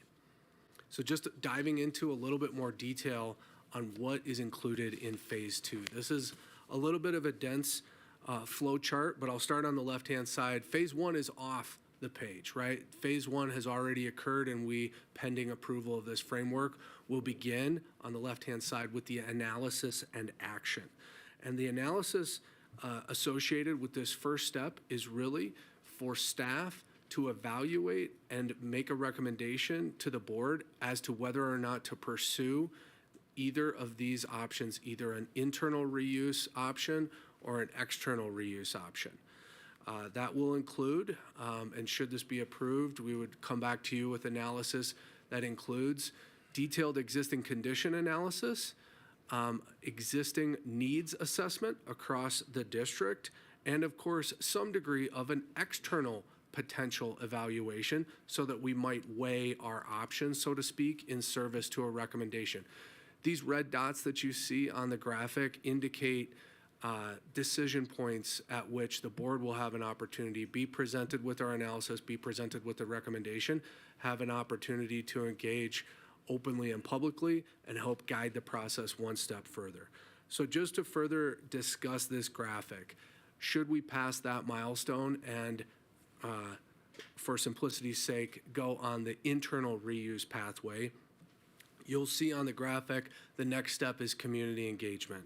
We're going to talk about this more later, but right off the bat, I want to highlight the fact that community engagement is included in either pathway. So should we pursue an internal reuse of an existing property in a different fashion, community engagement would be expected and is prescribed in this framework. Ultimately then, internal analysis, again, including a variety of needs assessments, renovations perhaps to the existing property, or other value propositions would return back to the board, again, for potential action with a recommendation. So the board will have an opportunity to review the assessment and recommendation and take formal public action on any reuse final scenario. It also describes in the framework that can change over time. That step is required, but as circumstances change over time, departments' needs change, and a future scenario might warrant that reevaluation of internal reuse as an option. But to get through this pathway the first time, that's what it looks like. Rewinding back to the internal-external decision point, if the action of the board is to pursue external reuse, we'd engage on the top line. You can see, of course, that includes community engagement as well, and we'll talk more about that in a second. But somewhat concurrently, you will also see a baseline information dossier, a property profile and assessment. A detailed list of existing info related to the property will be developed and published for the public to review. Also, concurrently, there will be a public notice of opportunity or a call for a proposal. So while we are engaging with the public on a variety of fronts about how we might reuse this property with external partnerships, we're also semi-formally calling for industry and agency proposals on how we might reimagine and reuse this property going forward. Ultimately, all of that information will be synthesized into a recommendation and presented to the board on the right-hand side of this process as well, in terms of what options and what pathway to take next. Again, culminating with that board action signified by the red dot. So just zooming in a little bit on a couple of key elements of this pathway, we'll next look at the phased community engagement process. So this is pretty typical, I would say, but also of such importance to this process that we wanted to spell it out in this much detail. So phase one, we talk about notification and awareness. Of course, we want to make sure everyone is aware of our intentions and the opportunity and the process going forward. I wanted to highlight this because it's not our typical stakeholders. We're fairly practiced at communicating with our families and the people who really are engaged in our school community. In this instance, it's maybe residents in the surrounding neighborhoods who don't necessarily have school-age children and aren't necessarily plugged into the school district's goings-on. It's developers in our community, it's nonprofits serving youth, it's other agency partners who aren't as practiced at reviewing potential opportunities to respond to proposals or responding to them at all. So really wanted to highlight that, and we're going to take special care to make sure that that awareness and notification is appropriately distributed. Phase two, a centralized information portal. We have a strong website today regarding our repurposing and closed school efforts, and we think that's the right place to build upon. We also saw a number of great examples from districts across the nation who are going through similar processes, who have robust centralized information portals through the internet where folks can get a single source of facts. The community input and the community listening sessions could best be understood as sort of virtual and in-person. So whether there's surveys, whether there's online opportunities for people to provide comments or input, ask questions, et cetera, that will be included, as well as in-person community listening sessions to better understand the needs of the community at these sites. And then, of course, the synthesis of all of this information from a qualitative standpoint into the final recommendation in step 5. That community engagement process will be playing out in either internal or external reuse scenarios But in an external reuse scenario, we are going to add on this additional step that is more qualitative in nature. We're going to be compiling what we're calling a baseline site dossier, basically a project site information packet that will be as comprehensive as possible, primarily focusing on existing conditions and facts related to the property. We will also be developing and issuing a call for proposals that I described earlier that will outline the scope, outline the evaluation criteria, really what the district is seeking from the community and from the public. And that is very much also intended to help stimulate our thinking around what is possible and what the market and what the community can deliver rather than just more qualitative community input.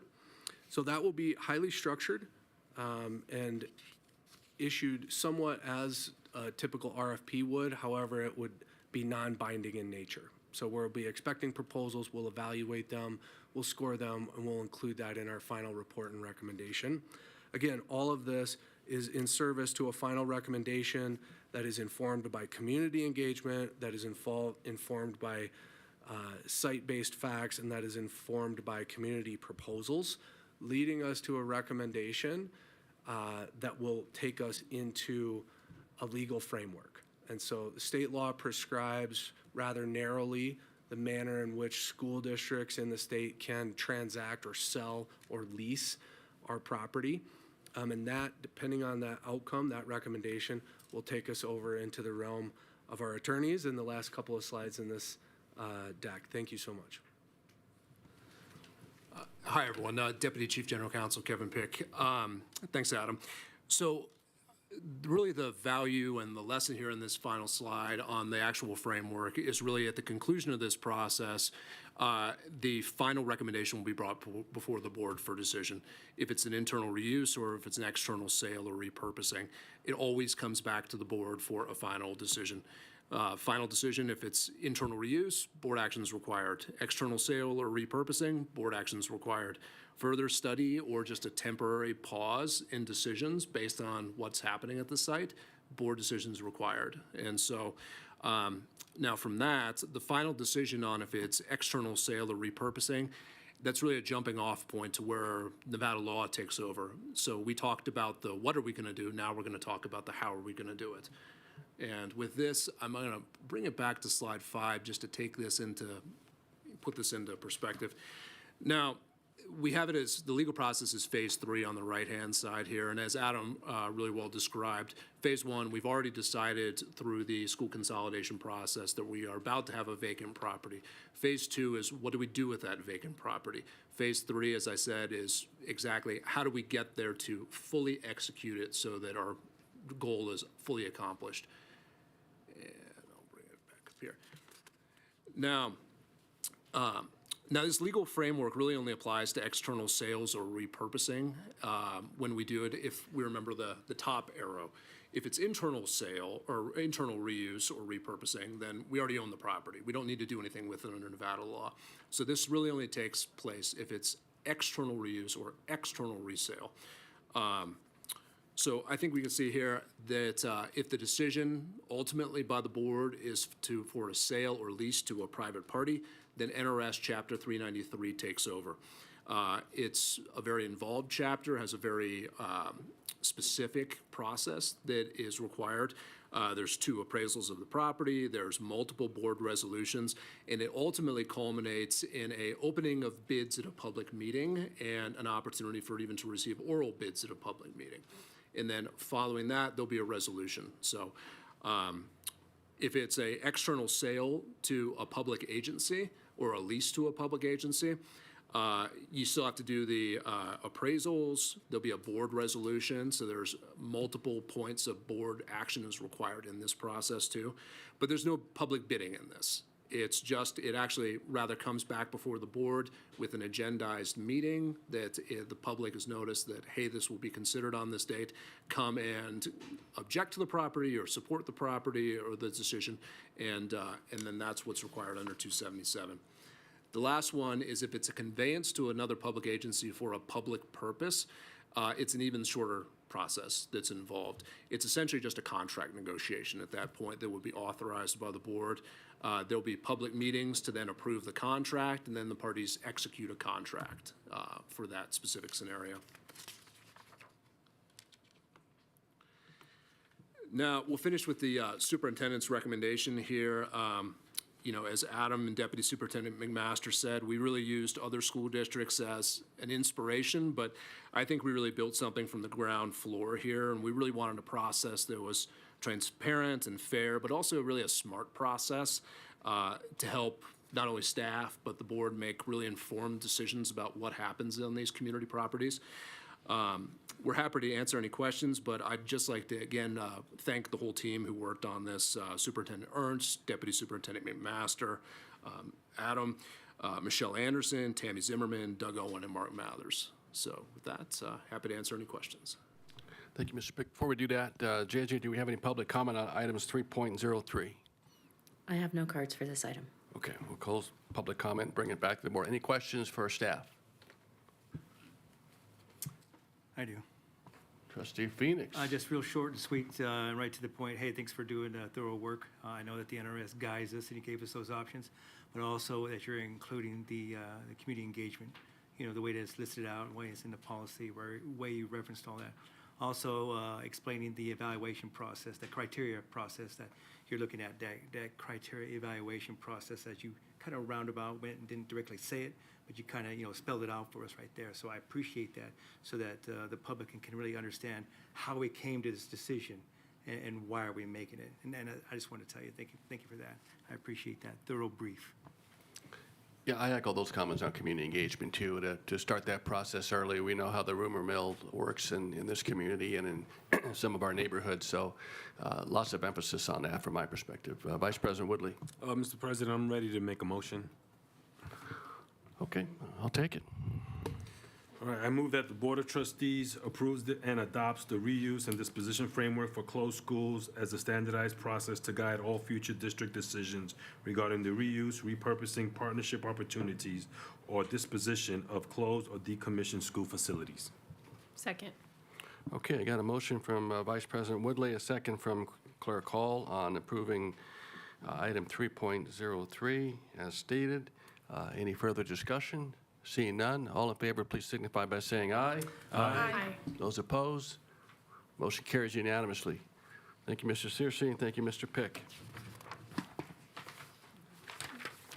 Okay, thank you, sir. Item 3.04 is presentation item only. Presentation discussion on the proposed interview process, including question development, evaluation framework, and Board of Trustees consideration of the board's interview of Deputy Superintendent Tiffany McMaster and consideration of possible appointment of superintendent at the May 12, 2026 board meeting. Our presenter is Doug Owen, Chief Human Resources Officer. Good afternoon, Mr. Owen. Good afternoon. Good afternoon, Board of Trustees, President Mayberry, Superintendent Ernst when he returns. Thank you. For the record, my name is Doug Owen, your Chief Human Resources Officer, and thank you for having me back today. Today, I just wanted to quickly walk through the purpose of what we are putting in front of you today. So this is to provide you with a formal process overview of what the interview process will look like for next week or 2 weeks from now at your board meeting. I will say it's not written on the slide, but I look forward to any feedback or any input that you have so I can incorporate that into this process. So. Yeah, we will get there, and hopefully some deliberation will take place, and I can take some of that input. So 2 weeks ago, you all had chosen and selected the option to interview Deputy Superintendent McMaster. This gives you an opportunity to do a formal interview, and I'm going to just walk through a little bit of the structure, which I pulled from prior superintendent searches, including your own search that you did 2 years ago, as well as some other counties around the state. Clark just went through a search as well and an interview process. So I've pulled those together to craft what this proposed process looks like. The question development process, so each trustee, I've sent you all an email, of course, asking you for questions that you would like to ask. Each trustee would submit 2 proposed questions. The guidance there is just to help you focus on what you're looking for, leadership, readiness, avoiding hypothetical questions, if you will. The situation behavior outcome model is geared in a way that your question should be structured to tell me about a time when you did this. And that allows the candidate to provide you with a response that's more open-ended rather than, do you have any weaknesses? No. And you move on, right? That would not be a good interview question. So please don't send me that. The second bit here is after you all submit your proposed interview questions, at the same time, actually, we are seeking community input on what they would like to ask the deputy superintendent. So we will disaggregate that information in the survey to identify if those individuals are students, parents, family members, maybe a WCSD employee and a parent. So we can then take those questions and craft together what the survey gives us in terms of questions they would like to ask. We will identify some themes. So if they're all asking the same question, and then we will give that question to one of you all. And in the case, when we do this theme identification, we will consolidate these into core themes that will then inform the evaluation rubric. So these themes I put such as here because these are not set in stone. If all of your questions are more geared to something that's not listed here, then that will become a theme. The HR will kind of put these questions together and then assign you all your questions. Now, if you have two wonderful questions, one of you has already submitted me your questions, then you will, of course, just have those two questions. If you submit one, you may be able to ask the question on behalf of the community or ask the question on behalf of the parents. So you may get one of those questions. So if you're thinking, man, I can only come up with one question, I have a second one for you that will be from the community survey. The final question set will be about 10 to 14 questions, so depending on all of your feedback. One of those questions, again, would come from the students, so perhaps our student representative could ask a question, depending on if it's Peyton, if you're here. And then maybe a question from staff, parents, and one from just the general public. Each question would reflect one or more themes that would be included and tied into the evaluation rubric. And the questions, the reason why I'm going through them is to avoid any duplication. I wouldn't want all 7 of you to ask the same questions. That wouldn't make any sense. Finally, there's a little bit of board interview norms here. So it'd be a structured round robin format. You did this 2 years ago where you kind of just alternated who asked what questions, and I think it got all the way to the far end of the dais and then it went back is kind of how it was structured. You ask each of your own questions. You can ask a follow-up question that may be needed for clarification, but it shouldn't be a third separate question that you're asking. So if the candidate gives you a response and you say, well, hold on a minute, what did you mean when you said X?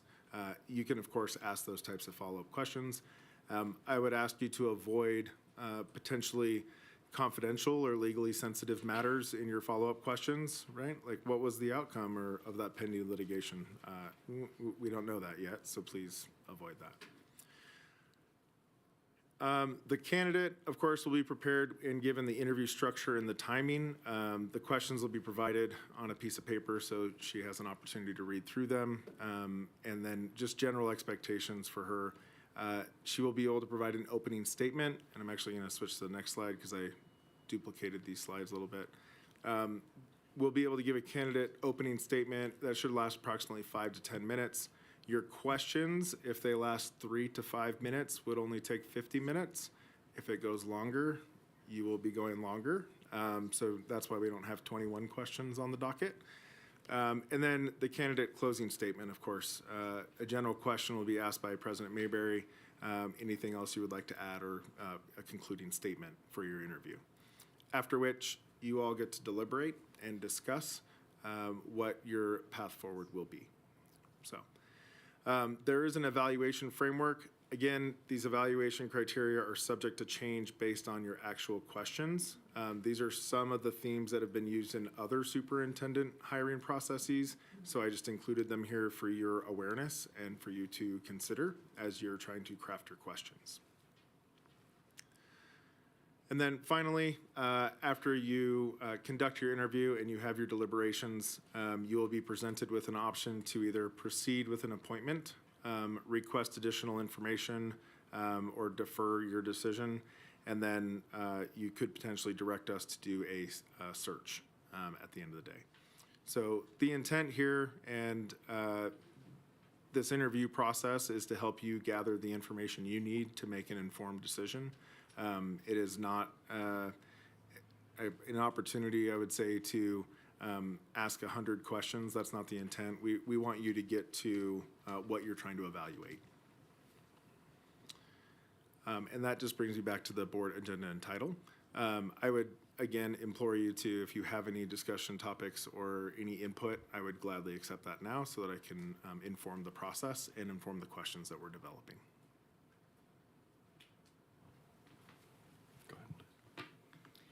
This is a presentation and discussion only, so we can't give direction to our chief HR officer related to this, and you cannot deliberate and kind of come to a consensus of what you would see. So clarifying questions are okay with his presentation, but please don't take any form of what could potentially be an action related to this item.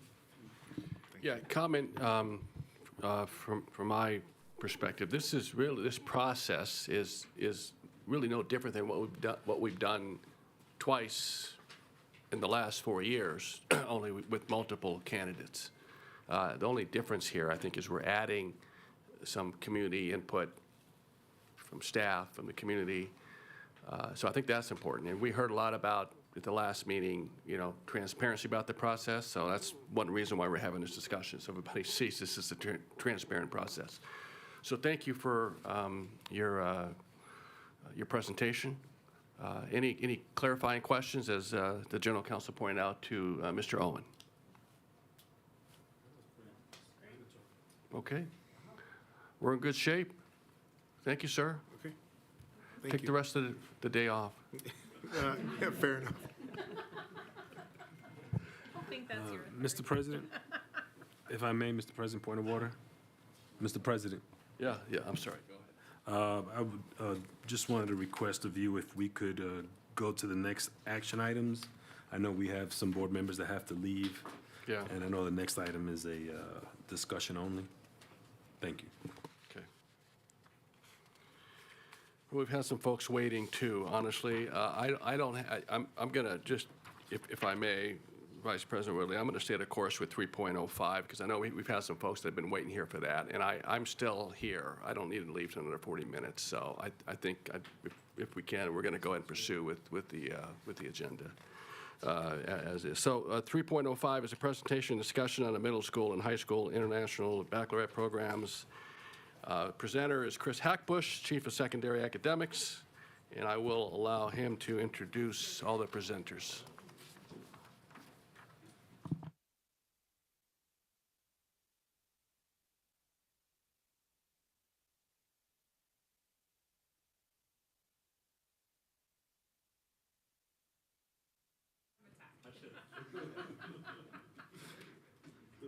We have a few presentations this evening. Okay. Oh, okay. All right. Good afternoon, President Mayberry, Superintendent Ernst, and Board of Trustees. My name is Chris Hackbush, Chief Academic Officer for Secondary Education, and I am here to kick us off on a presentation on International Baccalaureate. Our staff with us, joining us today to present, will be Area Superintendent Melinda Baker, Secondary Academics and Assessment Director Nicole Johnson, Principal of Worcester High School Mr. David Kitchen, and Principal of Vaughn Middle School Mandy Lopakowitz. They will present on an International Baccalaureate, which is another chapter in the overall portfolio of student choice for Washoe County School District. The IB program provides all students a choice that advances Washington County School District's strategic plan, Goal 5, empowering all learners for their future. By providing access and opportunity to rigorous, globally recognized learning experiences that develop the academic, critical thinking, and leadership skills students need to thrive in college careers in an ever-changing world. A little history for you that I learned from Principal Lubkowitz recently. In the 1960s, IB was created by international diplomats assigned and moving between countries so they could provide their own kids a standardized, rigorous, and high-quality educational experience.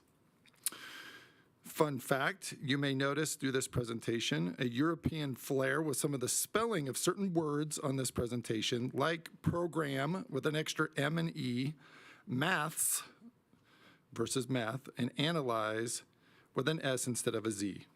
I now turn the presentation over to our new Director of Academics and Assessment, Ms. Nicole Johnson. Good afternoon, President Mayberry, Superintendent Ernst, and the Board of Trustees. What you'll see on the screen here is the IB Learner Profile. This profile describes a broad range of human capacities and responsibilities that go beyond academic success.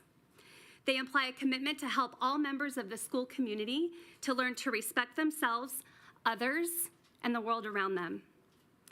This learner profile gives attention to the whole child.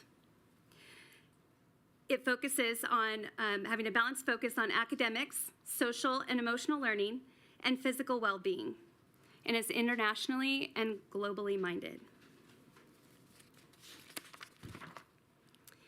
The IB's programs are different from other curricula because they encourage students of all ages to think critically and challenge assumptions. When we say students of all ages, we're talking about a range of 4 different programs.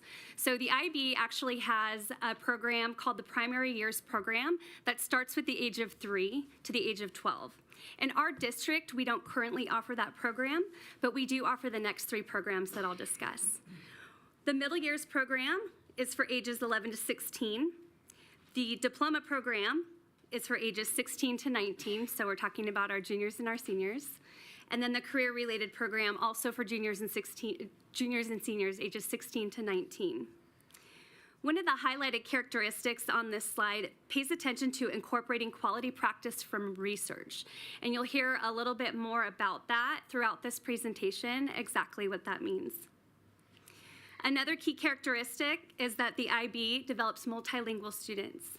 So as part of a required component of the middle years program, the diploma program, and the career-related program, students have to take a required language component.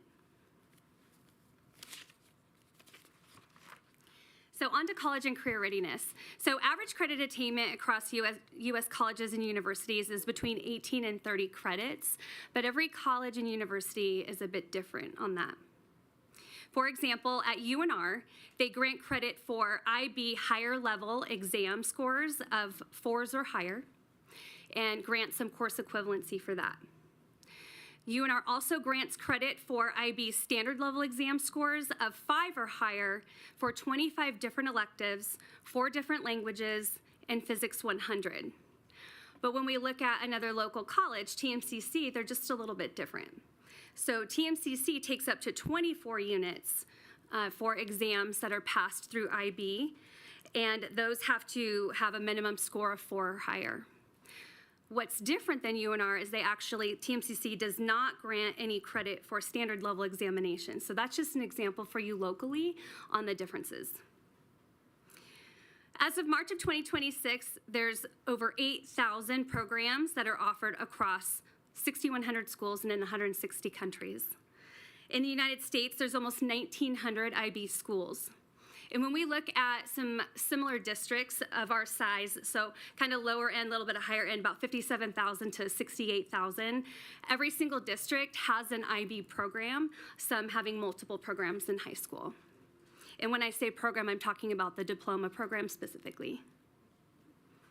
Students earning the IB diploma are competitive for university admission and scholarships around the world.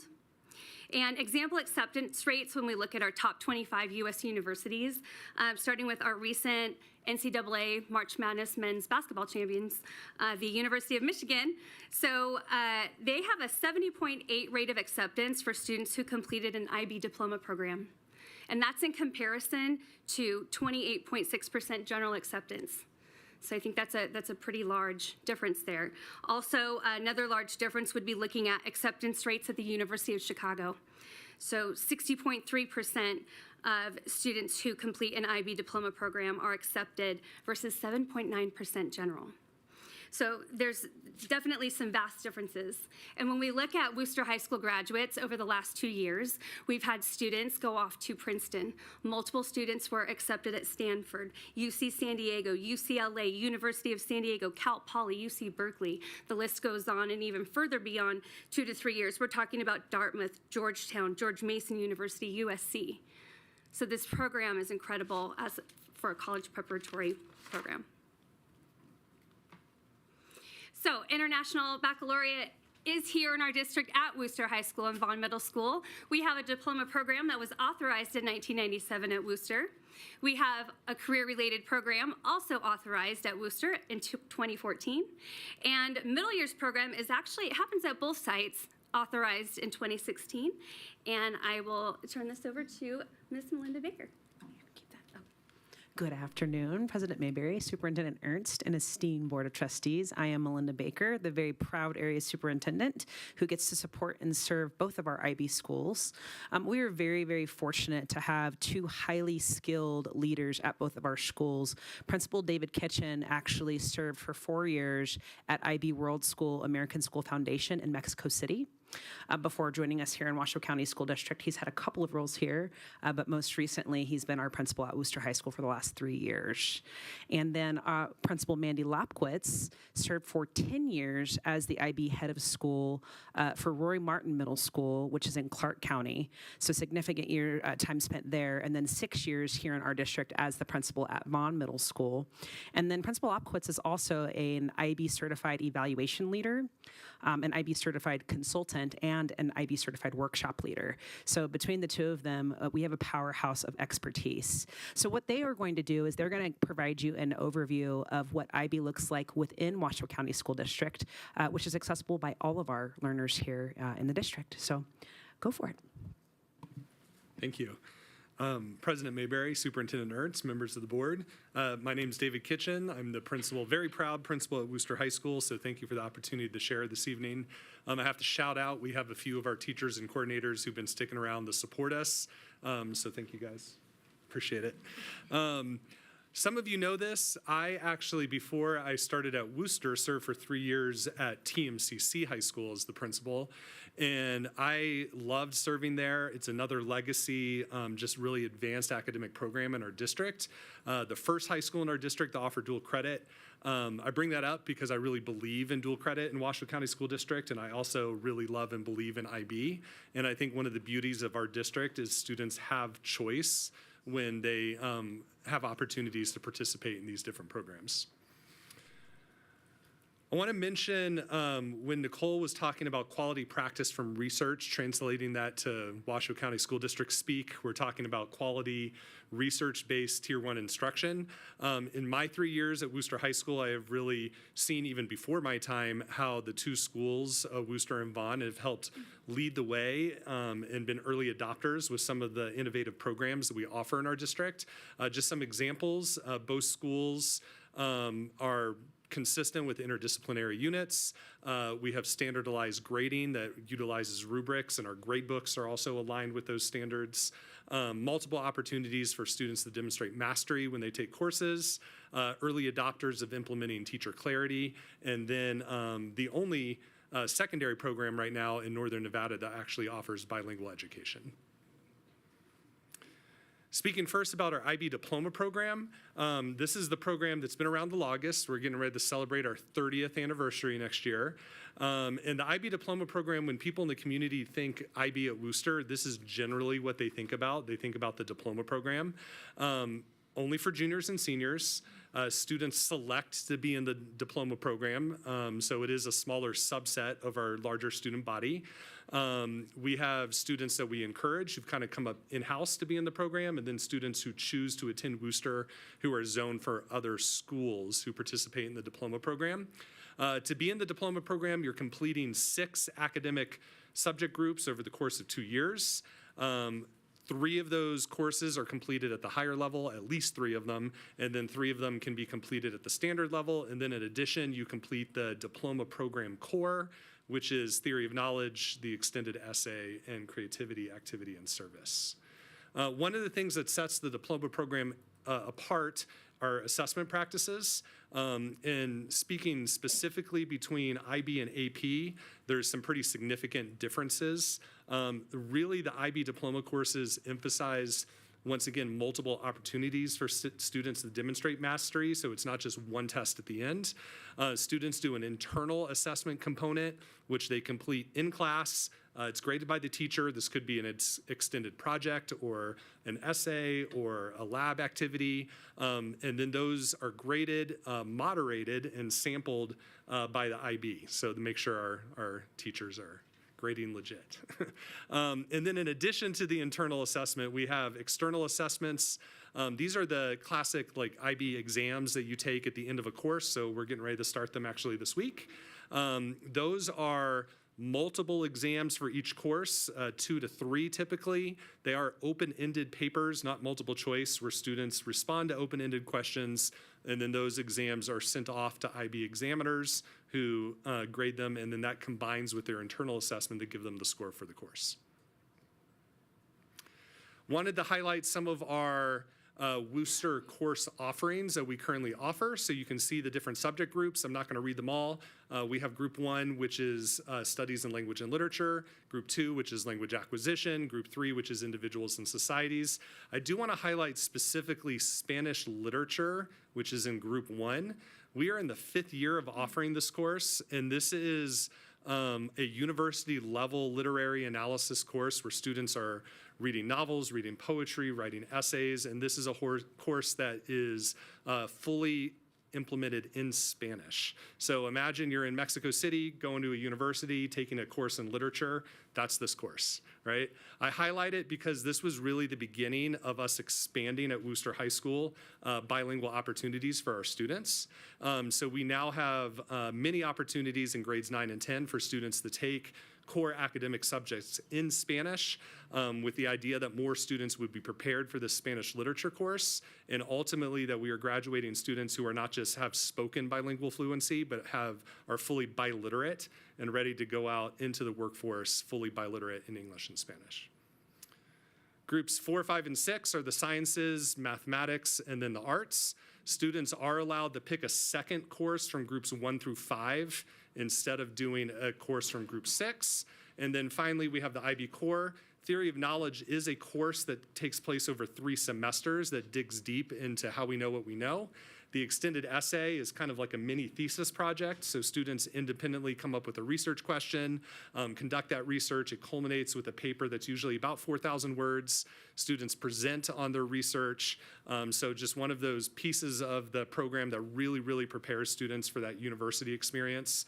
And then we have students completing a portfolio that tracks creativity, activity, and service projects over 18 months.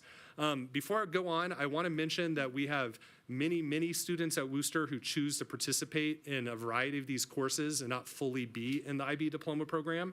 That is actually where we've seen the most growth with students participating in IB over the past 3 years. So many students who decide, hey, I want a taste of what it's like to take a university level course, and they're taking 1 or 2 or 3 of these courses and maybe not fully completing the diploma program. And then I'll talk about our career-related program. This is a very unique and one of the lesser known, although it has been around for a while in our district, going on 12 years now, but a unique opportunity for students to blend taking IB diploma courses with completing a CTE pathway. So to complete the career-related program, we have students do at least 2 diploma program courses. They have to complete a CTE pathway, and then they have to complete the CP Core, which is a course on personal professional skills, service learning. Once again, there's that language component, which at Worcester typically means they're taking a foreign language class, and then a reflective project.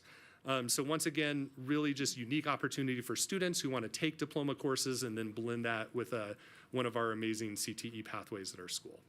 And with that, I'm going to pass it over to my colleague, Principal Lockowitz, who's going to talk about the middle years program that is really just a bridge, an amazing partnership between our two schools. President Mayberry, Superintendent Ernst, Board of Trustees. My name is Mandy Lobkowitz, and I am the proud principal of the Vaughn Eagles. I'm here to give you an overview of the MYP and just highlight a few of the differences between the MYP and the DP and CP at Worcester. MYP is for grades 6 through 10. So we have 6, 7, and 8 at Vaughn, grades 9 and 10 at Worcester. It's one program, we're under one authorization from the IB. So what's the difference between MYP, CP, and DP and all the letters? DP and CP are 11th grade, and those are programs where the students have to apply and choose to participate in the program. So they're small subsets of the school. Where MYP is all-inclusive, all students participate in the MYP, especially at Vaughn and Worcester. The MYP builds a solid academic foundation so that students are ready for whatever they decide to do next. It might be IB, it might be something else, but it's a very solid foundation for whatever choice or opportunity comes their way. The MYP develops students' confidence so that they can manage their own learning, like the NEPF, the new teacher evaluation system that's in the near future, IL Standard 4. The MYP has 8 required subjects. They're not specific courses or a scripted curriculum that we teach to the student. It's 8 required subject areas. It's a framework through or a lens through which we teach the NVACs. So it's how we do what we do. The content is the same, with the exception of a few major differences. All students have the opportunity to take a world language. At Vaughn, we offer Spanish and Spanish literacy. All students take a fine arts course. All students take an IB design class, which is the scientific design cycle. So in 2026, that's robotics, coding, you might see drones. You also, in the last year or two, working with Clark and Sullivan, we've had students focusing on environmental design competitions. The biggest thing is the opportunity for students to take all 3 of these courses. It's not a choice where they take one or the other. They get all 3 of those in addition to the regular courses. 2 other components of the MYP are services action and the personal project. Services action is kind of community service or action. It's an action that students take based on what they're learning in the classroom. So an example would be you learn about fire. Students might create a public service announcement on fire prevention and then share it with an elementary class. So it's taking action on what they're learning. The personal project is a culminating project at the end of the MYP. So for us in our partnership, it's in grade 10. It's a 10 to 15 page essay with an oral presentation. And again, students get the choice. They can present in any language that they choose to. This year, about a week and a half ago, we walked 175 Vaughn Eagles down the road, right across Kitski. We had help from school police to get us there. And we went and viewed the projects that the Worcester 10th graders had on show for us. And it was inspirational. So this ends our presentation and celebration of the IB programs at Vaughn and Worcester. I can't tell you how excited we are to be here tonight and have the opportunity to showcase this fabulous program. Thank you. Well, we're excited to have you all here tonight, too. Thank you for your time and your due diligence on this. Any questions from, yes, Clerk Hull? Thank you. You know I can't help myself when it comes to curriculum, sorry. If we could just go back to the slide that said IB characteristics, I believe it's 4.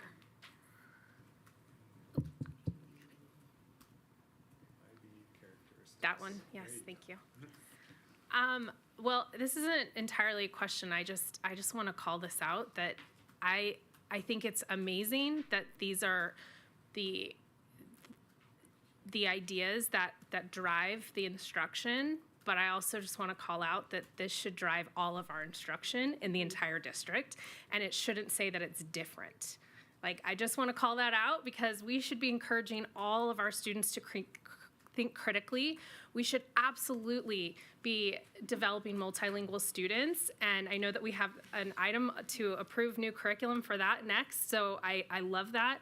But I saw that and I just wanted to call that out.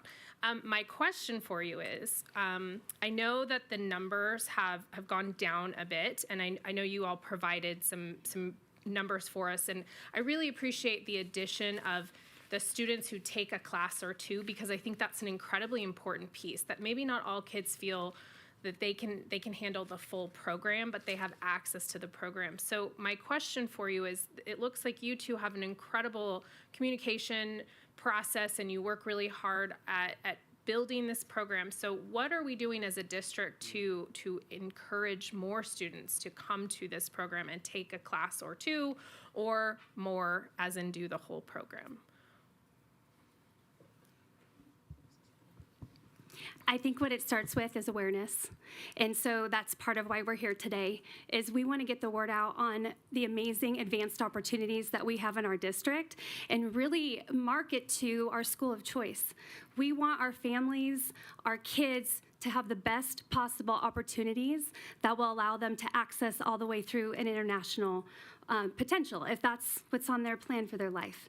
And so I think this is where it starts today, is us really amping up this process to get on the map and make sure we get this known across our community and district. Awesome. I have one more. Sorry.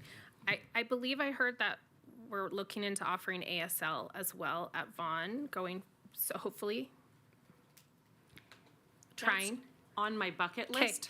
I would leave it on the bucket list. We do currently have a program with, it's not an official program, but we welcome many UNR future interns. Okay. Because of the shortage, so it's on the bucket list, but there's nothing in the works yet.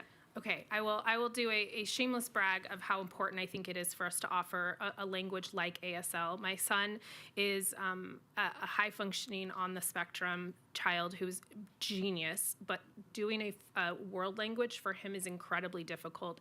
His brain just doesn't work like that, but ASL really works for him. And the one thing that he said after interviewing President Mayberry several years ago for a project was, I love that I can advocate for other people who have disabilities by doing ASL. So I just want to put a plug in that I would love to see us offering ASL, because I think it's an opportunity for kids who cannot handle another language but want to learn a language but still use English for the most part. So just want to plug that. Thank you. I appreciate you bearing with me with my questions.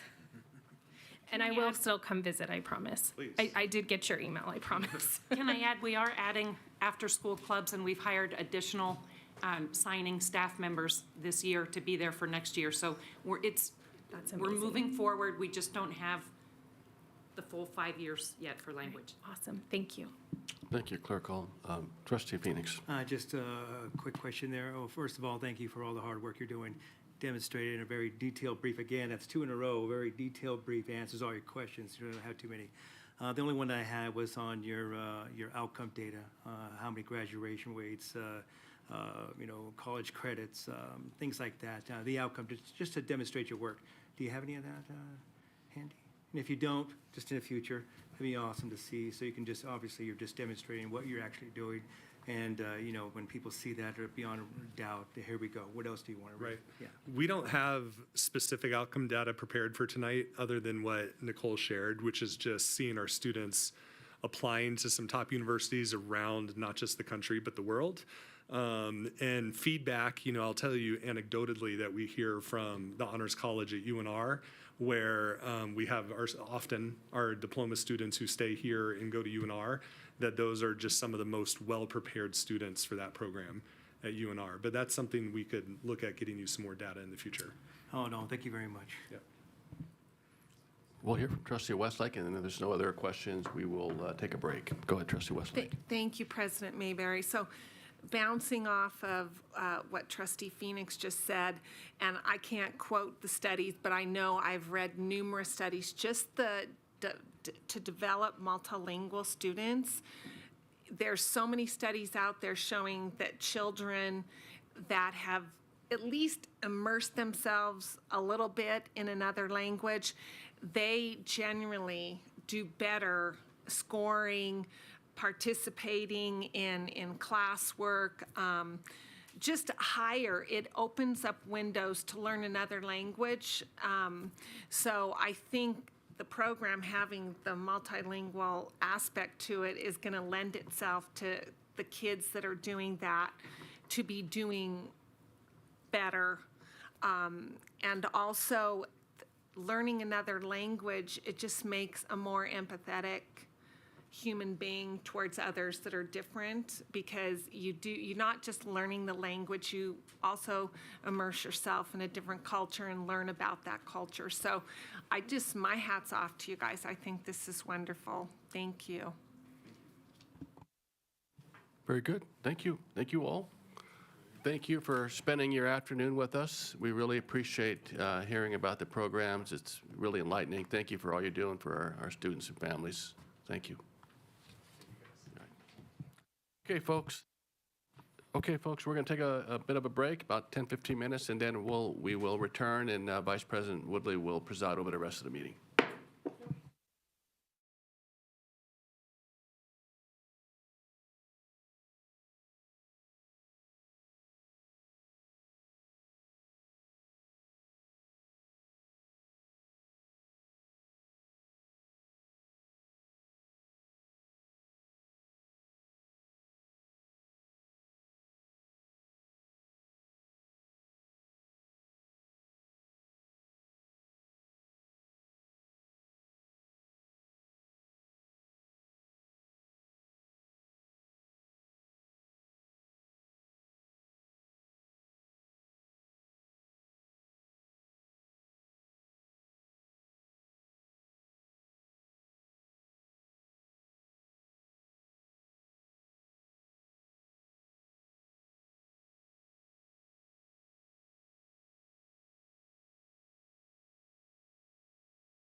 Thank you. We are resuming the meeting at 16:33.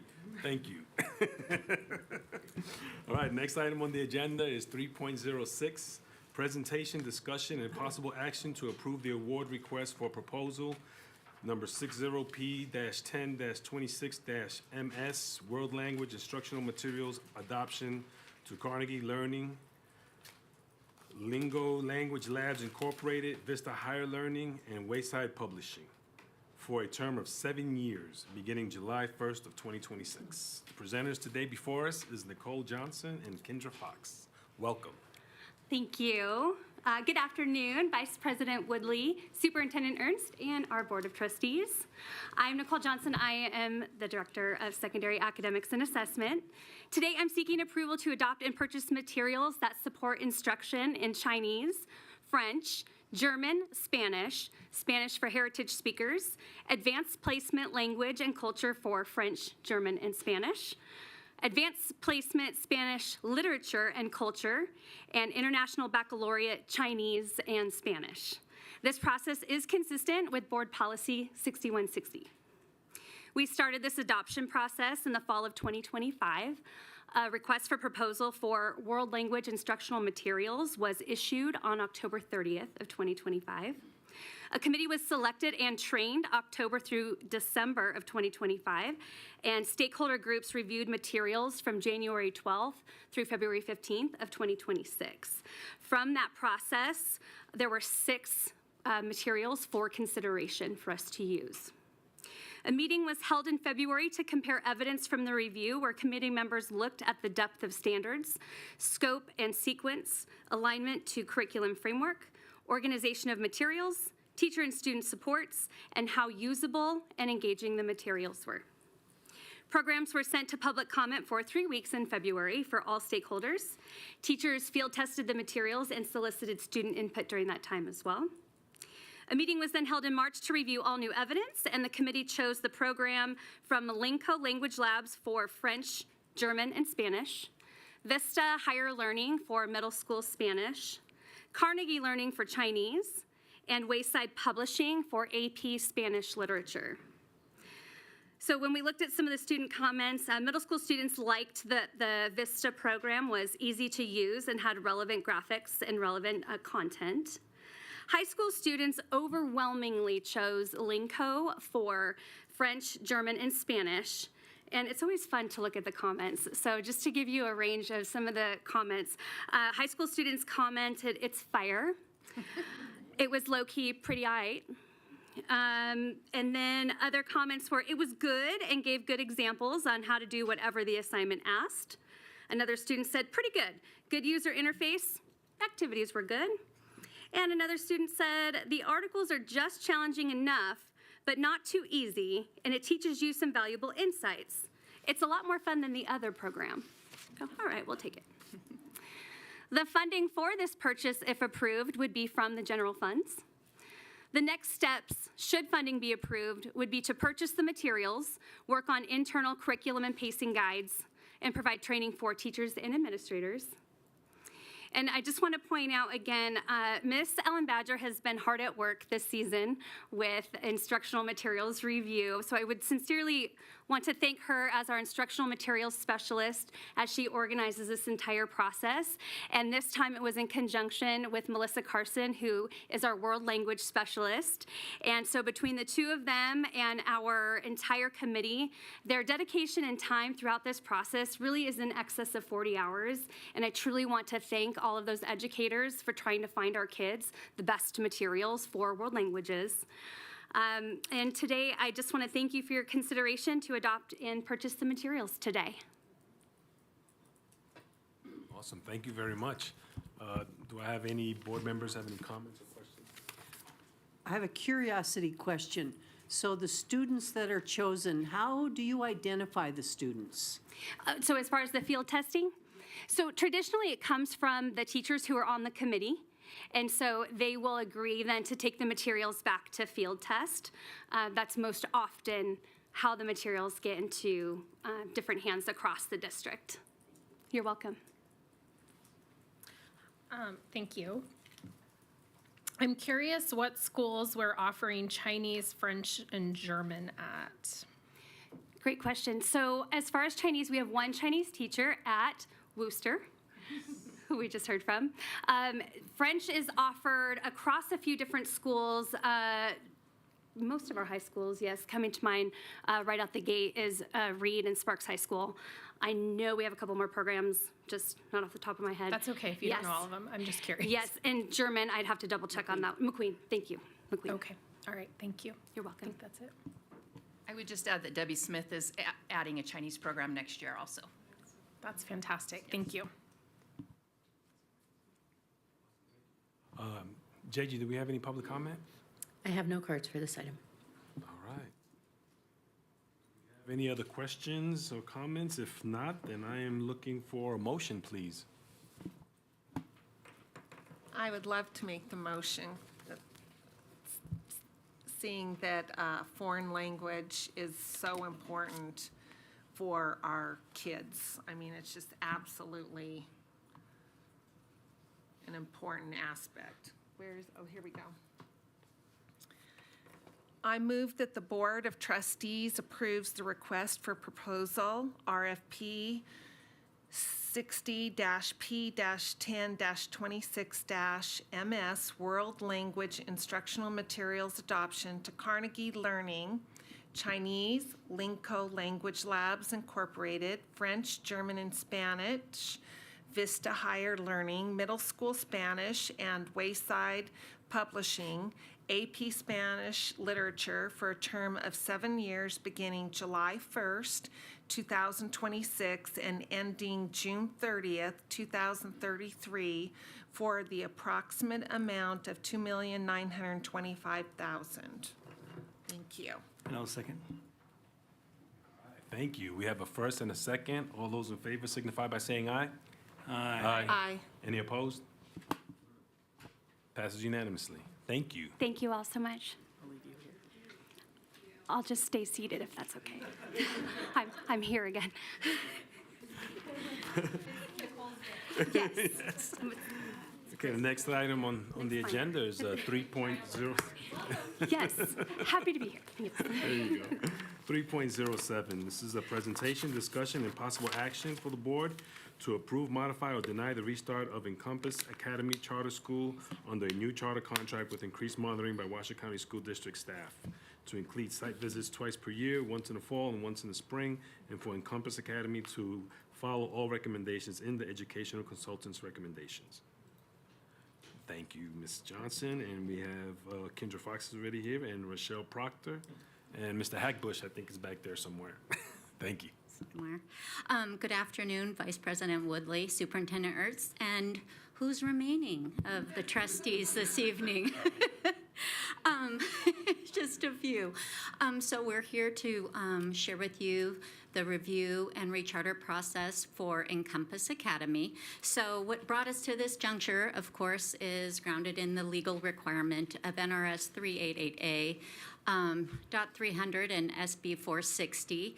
As we reviewed early in November when we saw you last, a charter school must be terminated or restarted after 3 consecutive years of lowest performance rating, and that's why we're here. There was some exceptions, but in this instance, this didn't fit the school. So it was decided that we would look at the restart option for Encompass. And under the restart option, they would, if approved, they would restart, because technically they would be like a brand new charter for 6 years. So a little timeline of the rechartering process after November, when we were given the go-ahead. December 15th, we presented the school with a recharter application and the rubrics that we would be using, the district will be using to score them. Moving to the 30th, that's when they had the super recommendation, their recommendations, their due date. We had the recharter applications due in middle of February, and Nicole will go into more detail about those. shortly. So towards the end of February, middle of March, we reviewed, district staff reviewed their recharter applications, then turned them back around and provided that information to the charters to Encompass to review. On the 8th, Encompass was provided the opportunity to present to the district's review staff and clarify any questions that our staff might have had on their application and provide any further information of perhaps what they had gained during the process. And then which brings us to today, our board meeting for review and decision. So again, restarting a charter, it's basically like starting a brand new charter school, and we'd be offering a 6-year charter term. Moving into focusing on Encompass. Just a little background. I know we shared this in November. This was the messaging timeline before. There was a lot of district work and communication with Encompass. I think it's important to know that. We started back in December of 2024 and those meetings with the school. And which brings us to those recommendations that occurred in November, and the school had to conduct a diagnostic review, had to retain an academic consultant. They also had to share with their stakeholders that where they were and perhaps what could happen to them, which would include their students, staff, and families, and they completed that as well. All the above had to be completed by January 30th to continue on with the application process, and they did successfully meet all of those deadlines. Nicole is going to go over more detail about the recharter process and the review summary. Good almost evening again, everybody. And so after Encompass submitted their recharter application, the committee reviewed that, and this is what the committee found. So really overall, they are restart ready. So when we look at the rubric, it's done on a scale of 1 through 3, where 2 meets expectations. And that's what we consistently found, is that they were either meeting or exceeding expectations according to our district. And so the committee felt that they do have the capacity to engage in a turnaround and actually sustain it. A couple of the key strengths that came out of this, looking at their academic system. So their instructional model that they use is in partnership with Great Schools Partnership, and it's called the Elements of Effective Instruction. This has 5 different components: learning environment, clear shared outcomes, varied content, materials, methods of instruction, practice and feedback, and complex thinking and transfer. And so that was definitely one of the highlights. Also implementing a stronger MTSS structure. They have also had great improvement on their chronic absenteeism rates.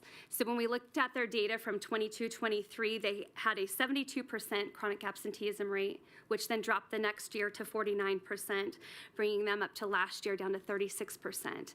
So the efforts that the school is making to strengthen relationships with kids, families, is really having an impact. In fact, when our academics team went out and visited Encompass, the executive director, Adam, was talking about being out front, playing music, and he greets every single student every single day.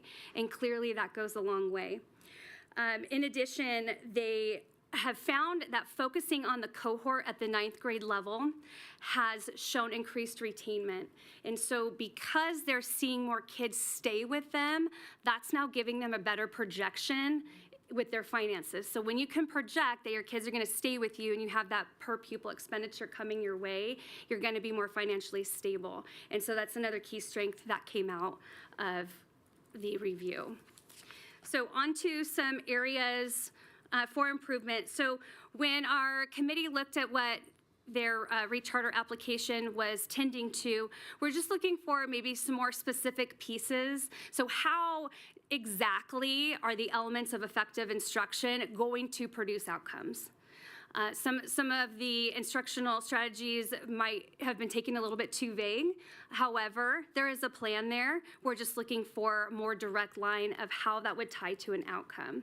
So that is an area of focus for them. There was noted by some reviewers some missing or unclear supporting evidence. There was just attend to, let's make sure that a written lease is documented. So it's some little simple things like that, but that are legally necessary to point out. Overall, right now, they're looking stronger. And they're ready for a restart. They've done the work. It was actually extremely refreshing having the presentation by Encompass. I felt really jazzed about where they are as a school and going forward. And the committee in general felt very confident in their progress and are very hopeful, and the data is pointing for a hopeful 2-star rating for next year. And so at this point, I will take any questions, and here is the staff recommendation. This is awesome. Thank you so much, both of you, for your hard work. We really appreciate you out there representing the district and helping us and helping them. All Rochelle. So, Rochelle, you're amazing. Thank you so much. Thank you. You're welcome. So, do any of my colleagues have any questions or comments? Kind of a question, comment, and it's difficult for me to ask. I visit all of our charter schools. As far as I'm concerned, every kiddo in Washoe County is all of our kiddos, and we have an obligation to them, our families, employees. Having said that, there was a lot of extra time, resources, human power, hours put into this process. It's part of our commitment. So the tough question is there a mechanism for when we have to go these extra steps to be a reliable and good partner? Can we increase the amount of money that we already receive per pupil, which is, I think, 1.25 or 1.50? 1.5. 1.5, thank you. And I say that because of all the extra time and effort in doing the right thing. So is there a mechanism for doing that? I think that's a great question, Dr. Nicolette, and something for us to look into. I would have to check within the parameters of the law to see what we're allowed to do, and then also our district policy as well. Coming into the process in the middle, I'm definitely still learning. So this gives me an opportunity to learn about that, and I can absolutely report that back to you. Thank you, Vice President Woodley. So adding to what Trustee Dr. Nicolette said, hi both of you, welcome too. I think that would be a good idea, but I would have to say that it would have to be something moving forward, because when we're asking one of our charters, do you want to just, or even us deciding, no. But if they decide and we're like going to partner with them for them to restart, I think at that time that would need to be stated. Well, if you restart, there is this small fee. It can be paid out over the next year, but for the next year, you're not just going to pay 1.5, you'll be paying 2.0 or something like that. But I think it would have to be stated at the beginning of the discussion and not at the end, especially not at the end when you guys have y'all have gone all this work, because then they might say, we just can't build that in, so we're going to say no, and now all that work is basically gone for naught. But I think there is merit to that, because you guys have done an enormous amount of work, and I know they appreciate it, but we also need to look at what the cost is for us to do the work too. So thank you. All right, I'm going to check and see if we got any public comment, JJ. I have no cards for this item. Okay, back to the board. Any comments, any discussion? Yes, ma'am. I was ready to make a motion. Please do. All right, well, I'm really happy to hear the progress that Encompass has made, and that you all feel just really excited about their direction. I also hear that Principal Adam has some family news, and that's why he couldn't be with us tonight, so congratulations to him and his family. That's very exciting. New babies are always fun. So I would like to move that the Board of Trustees approves the restart of Encompass Academy Charter School under a new charter contract with increased oversight from district staff to include site visits conducted twice per year, once in the fall and once in the spring, and for Encompass Academy Charter School to follow all recommendations in the education consultant's recommendations. Second? All right, we have a first and a second. All those in favor signify by saying aye. Aye. Any opposed? Seeing none? Unanimous. Thank you so much. Thank you. Thank you all very much. Okay, we're going to move along to Section 4. Next item is 4.01, Student Representatives Report. Do you have anything to report for us today? Yes. Hi, thank you for allowing me to join you guys. I just wanted to say that the Student Voice District Representatives are working on a pretty big project for a conference we're having in TMCC. We're having all the Student Voice clubs from each school coming over there, and we're going to be presenting our ideas and getting feedback from those students. So, yeah, and thanks again. And I will start to my right with Trustee Phoenix. Short, I attended the Bow Hatch Day. So again, it's not about the Bow Hatch Day itself. It's about what he lived for, what he presents, and what WCSD has done. I've been to the Bailey Charter School with Diane Nicolette, learning a little more about charters. So I'm making my rounds, trying to pick up that information and learning. I attended Reed Multicultural Night, so I went to that assembly. So I haven't been to one in a while. That whole place was rocking like crazy, man. So it was neat. Alice Smith Elementary School and Lemon Valley Elementary School for their reading nights that they had, and then the transportation yard ribbon cutting, rain or shine, we all made it, and that was neat to see. I heard some war stories about that place. Some of you have probably experienced it, but I have not. But I heard it was pretty devastating. But now they have a brand new facility, which is awesome.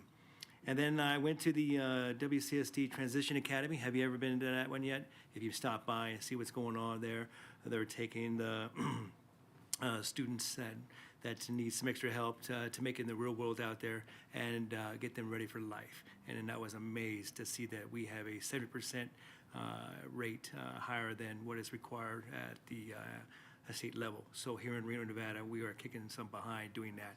So I was very impressed with that. And I attended the NASB, learning about a portrait of a learner. So again, all those educators there in the room, it was crazy to listen to that discussion.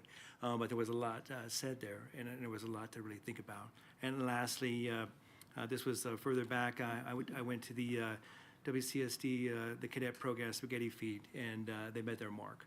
They got donations to make it there, and I'm very happy to see that. And then I went to the GROTC commander selection process. So I got to do that one and be a part of that. So seeing some of my colleagues that I know and I worked with in the past present tonight was a great job. Did you like the way they presented? Those lieutenant colonels, right? All right. Anyway, that's it for me. Thank you.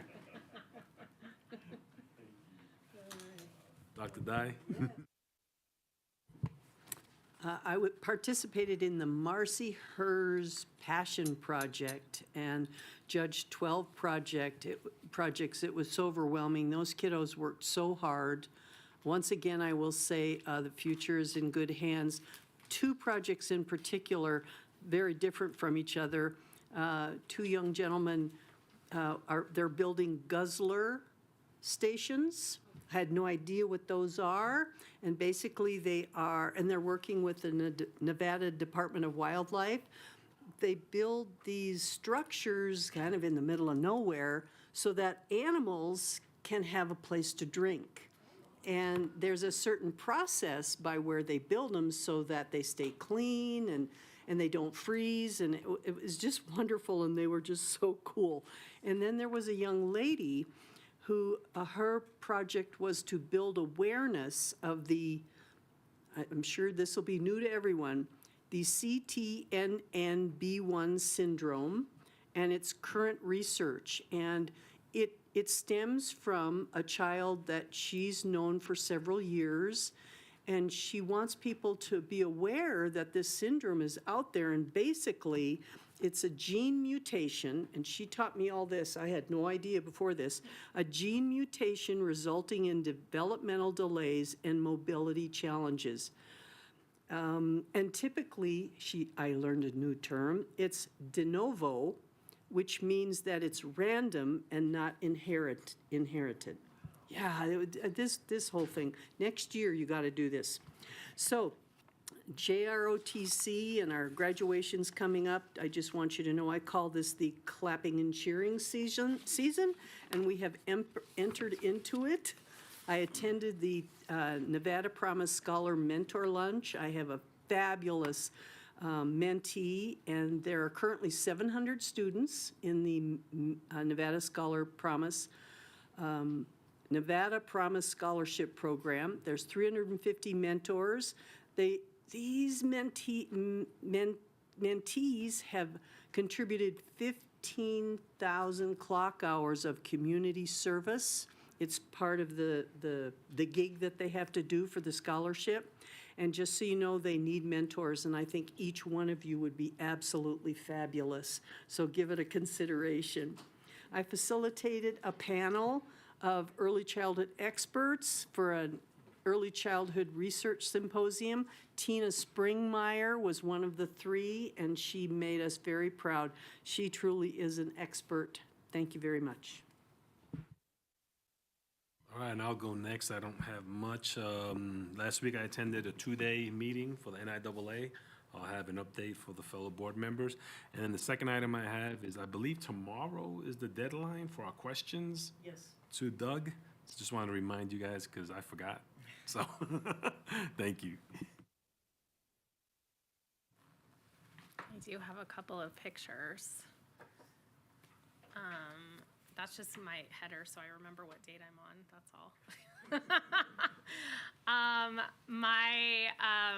My amazing pup, Milo, is going to be featured in a story by the Incline Middle School students. Last winter, on Christmas Day of 2024, he went missing in the Sierra Nevadas at the top of the mountain and was gone for 72 days. So my daughter and I went up and shared his story with this group of kids. So in case everybody has not heard about it, the middle school on Wednesdays does an exploratory where the community comes in and teaches them something that's very hands-on. They work with the fire department in Incline. They learn swimming. They learn amazing things, and they do this every Wednesday, and it's really community-based learning. And so the Incline Education Fund asked me to bring Milo up to share his story. And so at the end of this semester, they will be publishing a children's book with Milo's story and hopefully a little awareness of what to do when your pet goes missing. And then I know this is in my day job, but I can't not share the incredible success of the Washoe County We the People teams. So I'll take a point of privilege and say that I get to wear both hats very proudly for this program. And our Reno High School team was the Division C winner, meaning they were the top scoring in their division outside of the top 10. And our Incline High School placed 10th overall. Mr. Himes was my U.S. history teacher. So it was a full circle moment for several of us there, and it was a really, really cool experience. So I just wanted to share their incredible success. These kids work so hard, and that is what I want to see. As a trustee and as an educator, I love seeing our kids and their passion through so many things that we do in this district. So I just had to share that. And then I got to go back up to Incline. I was in Incline a lot lately to help award Elle Evans the very first America 250 Nevada Scholarship. It's a $2,500 scholarship for being a civic leader in her school. And so that was really, really fun to get to give her that award. And then I also spent this last Saturday at the NASB Legislative Conference, and then Superintendent Ernst and I had a meeting with Dylan Shaver and Tess to talk a little bit about the upcoming legislative session. So that's what I've been up to lately. Thank you. So proud of our We the People winners. I mean, what a fantastic program that is. I mean, it is amazing to see these kids just develop in this role as civic leaders and being able to present. And I mean, it's something to see. So Sergeant Lido, I think she might have left, but shout out to Sergeant Lido. I got to do a ride along with her, and always a joy to spend time, thank you, with our Washoe County School District Police. I mean, they are truly inspirational, and they're so much dang fun. I think I said at the last board meeting, I mean, go on Facebook. Yes. They are cool. They are cool, they are fun, and you can just feel the engagement with kids. I mean, their posts are just engaging. I attended the ribbon cutting at the new beautiful ghetto bus yard. I mean, what a beautiful building. I mean, I don't even want to see it get dirty. It's so beautiful. But I know they've got to do work in there also. A small group meeting for the admin FMP. So garnered lots of great information there. And, there's hard choices needing to be made and everything, but I know we're going to come out with something. We're just going to come out swinging with something great. I did fly to Vegas for the NASB, the joint board meeting with the directors, of which I am a director, and executive board, of which Dr. Nicolette is, and had breakfast the next morning and got to learn more about our legislative process for our platform, which I think is very important that we keep having these discussions. But I did have to leave early because I have to say my baby, my 31-year-old baby boy, Brock, was being inducted that evening into the Reed High Athletic Hall of Fame, both for football and for wrestling. There were 17 exceptional athletes inducted, and 5 teams, 4 coaches, and 1 administrator, and it was just a joyous night. His 2 older kids, my grandchildren, the older twins, Liv and Brooks, were there, and it was such a pleasure. And, I got to see some athletes that he actually played with, and it was a very, very special. And I want to give a shout out to AD Ryan Sims for doing such good work for Reed High School. Just amazing, amazing individual in his role. Thank you. Amazing. Thank you, colleagues. Our next item on the agenda is 4.03, Superintendent's Report. Thank you, Vice President Woodley, and thanks. There's a lot of great things happening in Washoe County School District. Appreciate all of you highlighting those, taking the time to get to our schools, and, both professional things that are happening, personal things that are happening as a result of our school district many years back. So it's really nice to hear all that. The only thing I'll add is that our school district under AB 517 has been in a comprehensive audit for the past 3 years with the Legislative Counsel Bureau. What that means is that they audit from head to toe every department within our school district. Our teams provide a lot of information, and we recently went forward with the first audit being shared with the subcommittee, the legislative subcommittee. It was presented by our Department of Research and Evaluation, and to be expected, the team performed with just amazing colors in terms of their performance and the work that's being done. These audits will continue, and all of the audits will come forward in August. And then there is still the opportunity for them to continue these audits for 3 consecutive more years on every department within Washoe County School District. Really, it is in perpetuity. So I just wanted to highlight the work that's being done by our teams, let you know that the work that is going forward is exemplary and representative of the standards that we would want to meet. That's the only thing I have to offer outside of all the different things that have been mentioned. All right, thank you. Next item on the agenda is 5.01, public comment, closing items. JJ? Brandy Vesco.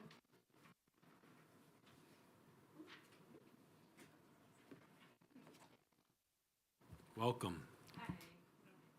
What do I do? Hang on. Just talk.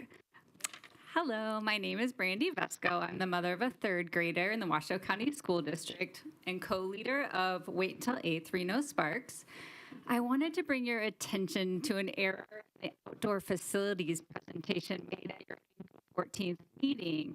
That presentation stated that there are multiple recess periods daily in our schools, making up more than 10% of each typical school day. This is false. A school day in our district is 360 minutes. More than 10% of that would be more than 36 minutes of recess during the school day. At my own daughter's school, Marvin Moss Elementary in Sparks, the children get 15-minute sessions of recess during the school day, so 30 minutes total if they're lucky. That one recess period is frequently withheld, so students can sit on the floor lining the walls of the school quad to complete unfinished work from the classroom. So simply because my daughter sometimes works slowly, there have been many days when instead of spending 8% of her school day playing outside, my 8-year-old only spends 4% of her school day playing outside. On Wednesdays, when school lets out 45 minutes early, all students at Moss only get one 15-minute recess during the school day, or 5% of their school day spent playing outside. I'm sorry. An extra recess is sometimes given once a week, but it is withheld from students who did not complete their iReady minutes the previous week or score at least 67% average on their iReady lessons. We also have no PE program at Moss. I know that everyone here wants what is best for children. I implore you to adhere to Article 31 of the UN Rights of the Child Human Rights Treaty and recognize that play is a right of childhood. I also implore you to adhere to the CDC's stance on recess as a critical component of social, emotional, physical, and academic development in children. So critical that the CDC states schools should not exclude students from recess for academic or disciplinary reasons. Lastly, I urge this board to pursue a blanket mandate for what the outdoor facilities presentation erroneously stated, a humane recess policy of more than 10% of each school day to be spent in outdoor play during multiple recess periods, and a blanket prohibition of schools withholding recess for academic or disciplinary reasons. Because as that presentation rightly stated, outdoor play is a staple in the educational experience. I'm so sorry, I got upset. I did not expect that. I'm just in mama bear mode. Thank you, ma'am. Thank you. John Ippolito.